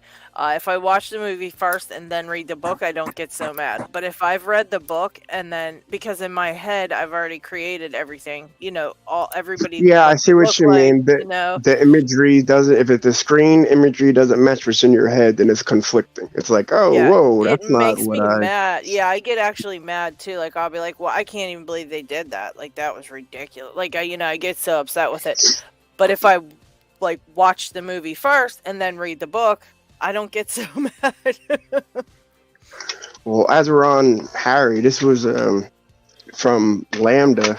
This is. Hold on, I want to make sure. Okay, this is the a low, and then this one's a low, and this one's Homora.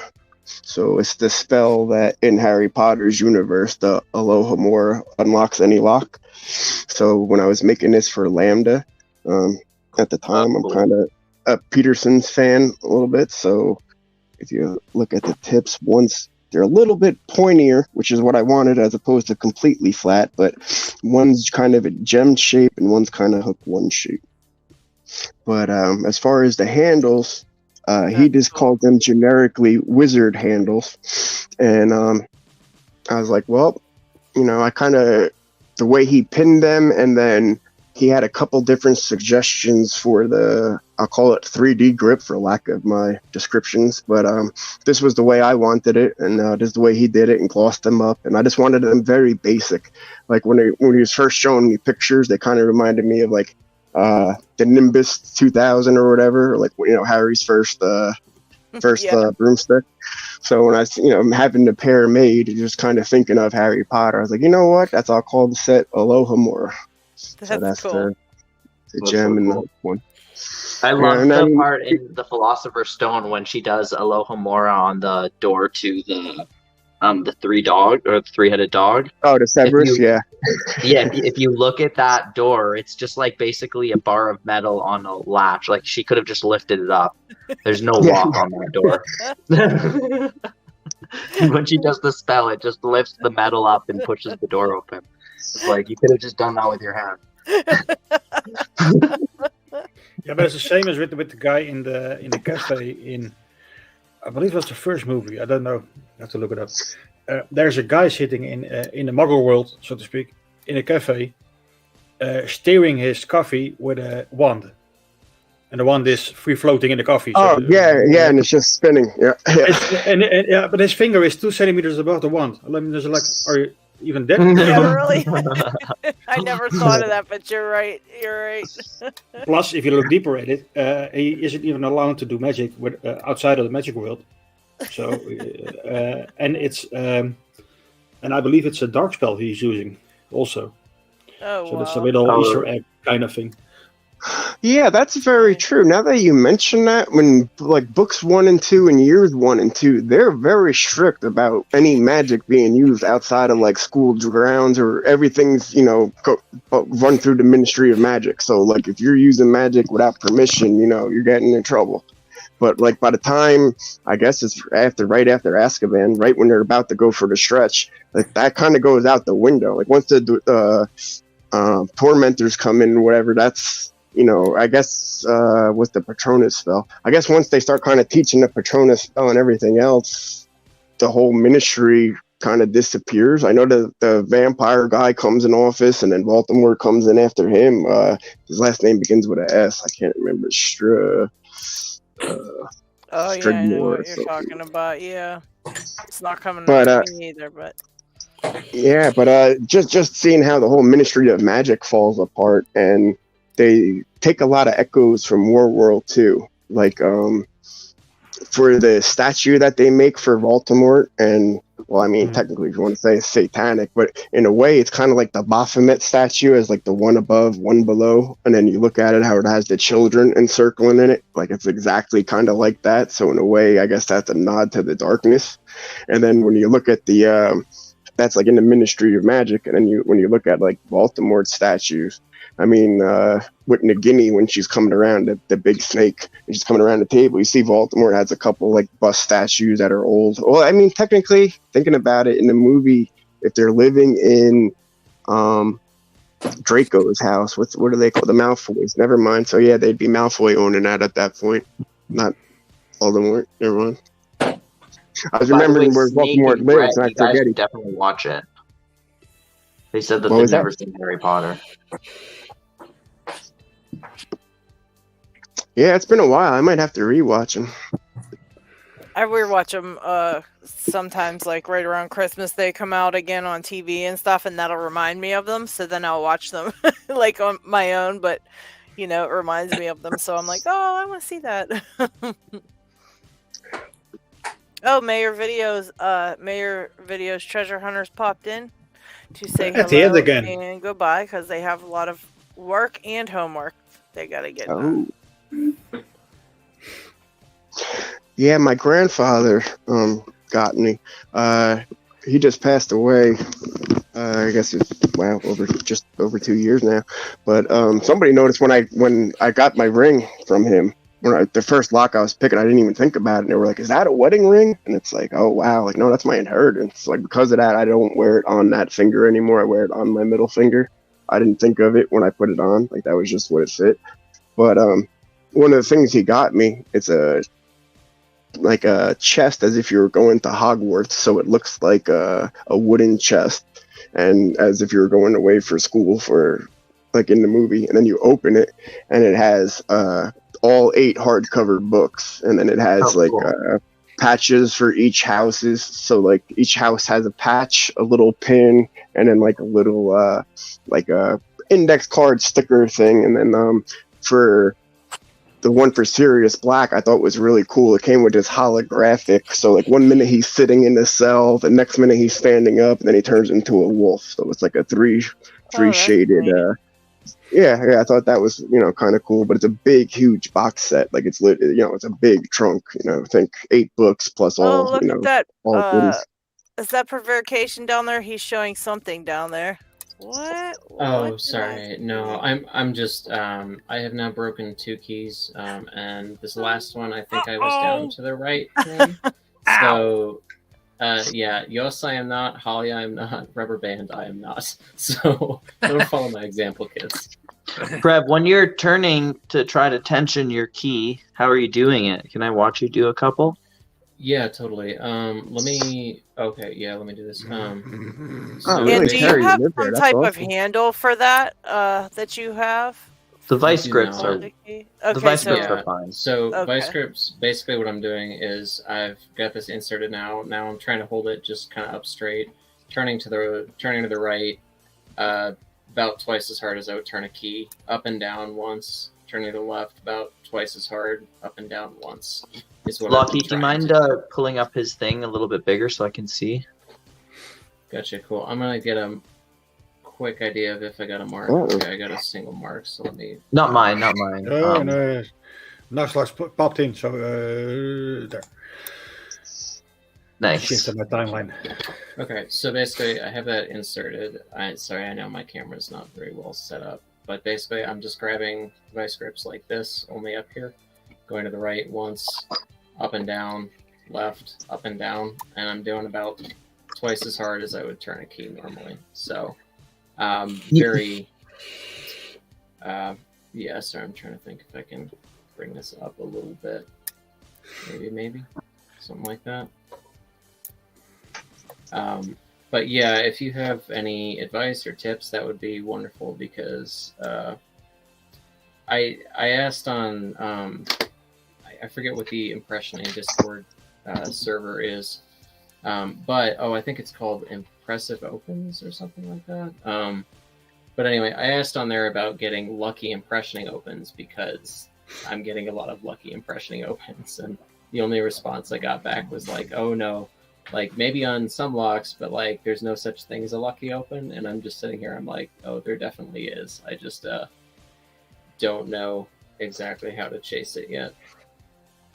So. Well, I think if you're turning the key twice as hard, if you're turning it twice as hard as you would normally turn key, that's already too much, I think. Oh, really? Okay. Yeah, just turn it till the point where you feel tension, and then bump it up and down a couple times. And then turn it the other way, bump it up and down a couple times, and also just do some twists. just without bumping it up and down, just doing like some not too hard, because again you Oh. can bend the key by twisting it too hard, but just some sharp twists, and then that should help mark it. And if you do that a couple times on each, that should be enough. Like honestly, you don't even need to do it that many times on each. Once you get good at it, you can just do it like once on one side, once on the other, and then that will be enough to mark it. And the sharp twist you're talking about, like basically this is without rocking up and down. Will that just mark pin spacings, or will that also actually like leave marks? Yeah, that will leave marks. It'll leave marks as well. It just it helps to leave marks either in different places or more clear marks, or just help to indent the mark even further. Also, I recommend using your phone as a camera, like your camera lens, to zoom in. Okay. And look underneath a light and move around. Don't just look under one spot under the light. Move around so the light hits the key in different angles. Ooh, great ideas. Yeah, that makes a lot of sense. I've also heard that sunlight is really the best way if you can get it. And I have not been able to get sunlight as much as just this artificial light. But sunlight is good, but I mean honestly, artificial light is fine too, as long as you just don't look at it from one angle, because this artificial light is gonna glare off of the key. So you need to move it around so you can see the key clearly. And make sure to, another really big tip is look at your key before you impression. So once you've cleared the key and made it totally blank, look at it and make sure that you actually see all of the clear spots, and then do your impressioning marks. So that way you can actually see if you see any differences, because it's a big mistake that I find a lot of beginners will make is they'll just put the key into impression it, and then they'll look to see for marks, but then they don't have any context to know what it looked like before. And they're like, I don't know, is that a mark or is that a scratch?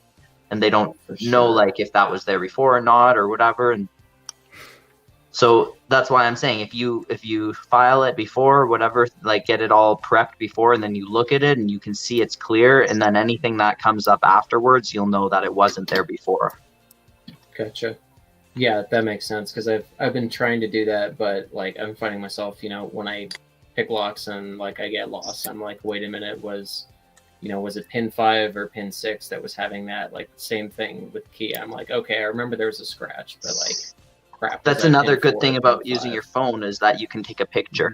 Oh, so actually feel free to take a picture, and then you'll be able to actually look back and see the difference. That makes sense. Well, awesome. Yeah, I am currently using the phone to stream, but I will 100% give that a shot as soon as stream ends, because I've been at this long enough where this last key is it, and then I will abandon. The other thing is the orientation of your lock. Like, so you're putting your key in downwards, which is fine, but sometimes you might find you'll get better marks if you put your key in horizontal. Okay, gotcha. Like mount the whole thing, horizontally. That makes sense. Yeah. Any particular guide is there a rough idea of when horizontal may be a better idea, or does it really just depend on having done it before and knowing that like, okay, this gives me better results?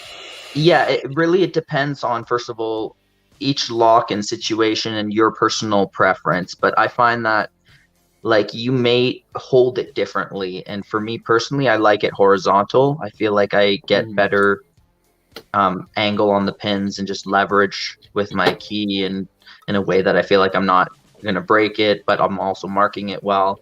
It's just personal preference. Some people I know can impression locks upright like that, but also just generally in the field, when you're ever gonna have to impression a lock as a locksmith, typically the lock would be horizontal anyways. True. That makes a lot of sense. Definitely worth practicing. Not always, but sometimes. There you go. Well, cool. Thank you.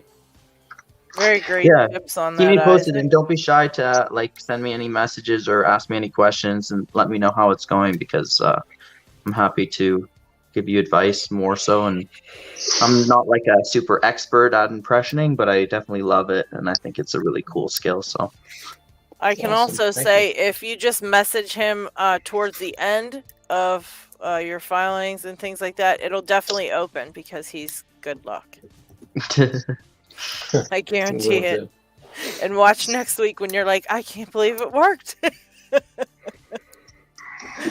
I believe All it. right, guys. Final sticker pack of the night. If you need good luck getting your purple belt, I'm selling these wisdom Yes. wisdom things, and this one would be appropriate for a purple belt. So instead of firing, I'm going to go commercial, and you can get these at my site. All right, on with the giveaway. Whiskers of wisdom. I love it. I love it. Kraken says I do need to get my purple belt.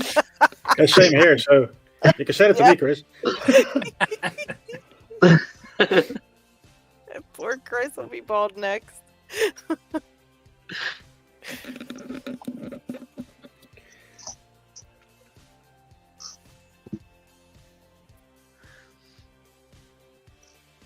Sticker 5.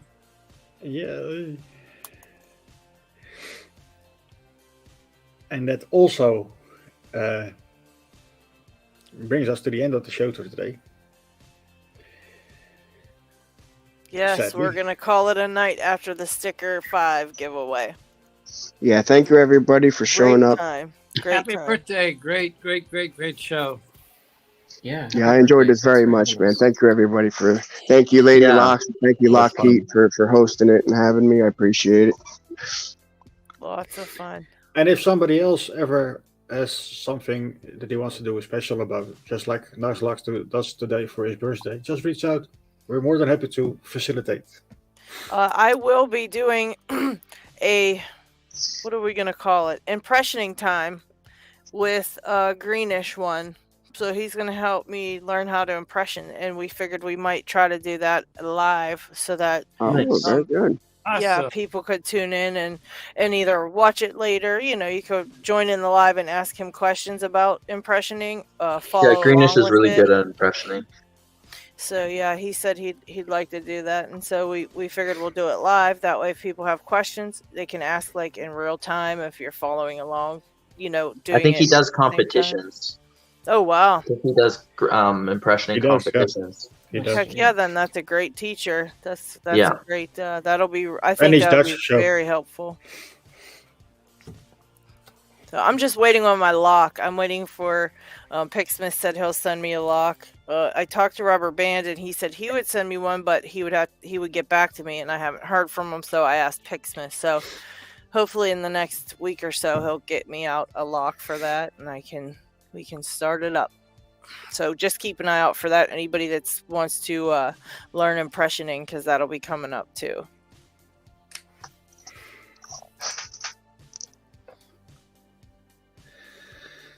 I think everybody entered for the stickers. I think so. So let's go. Okay, good luck.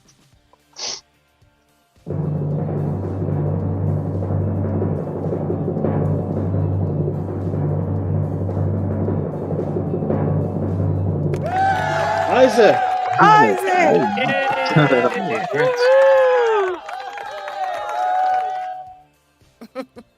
Congrats. Cool. Congratulations. It's because I wrote I love boners. It I is. think so.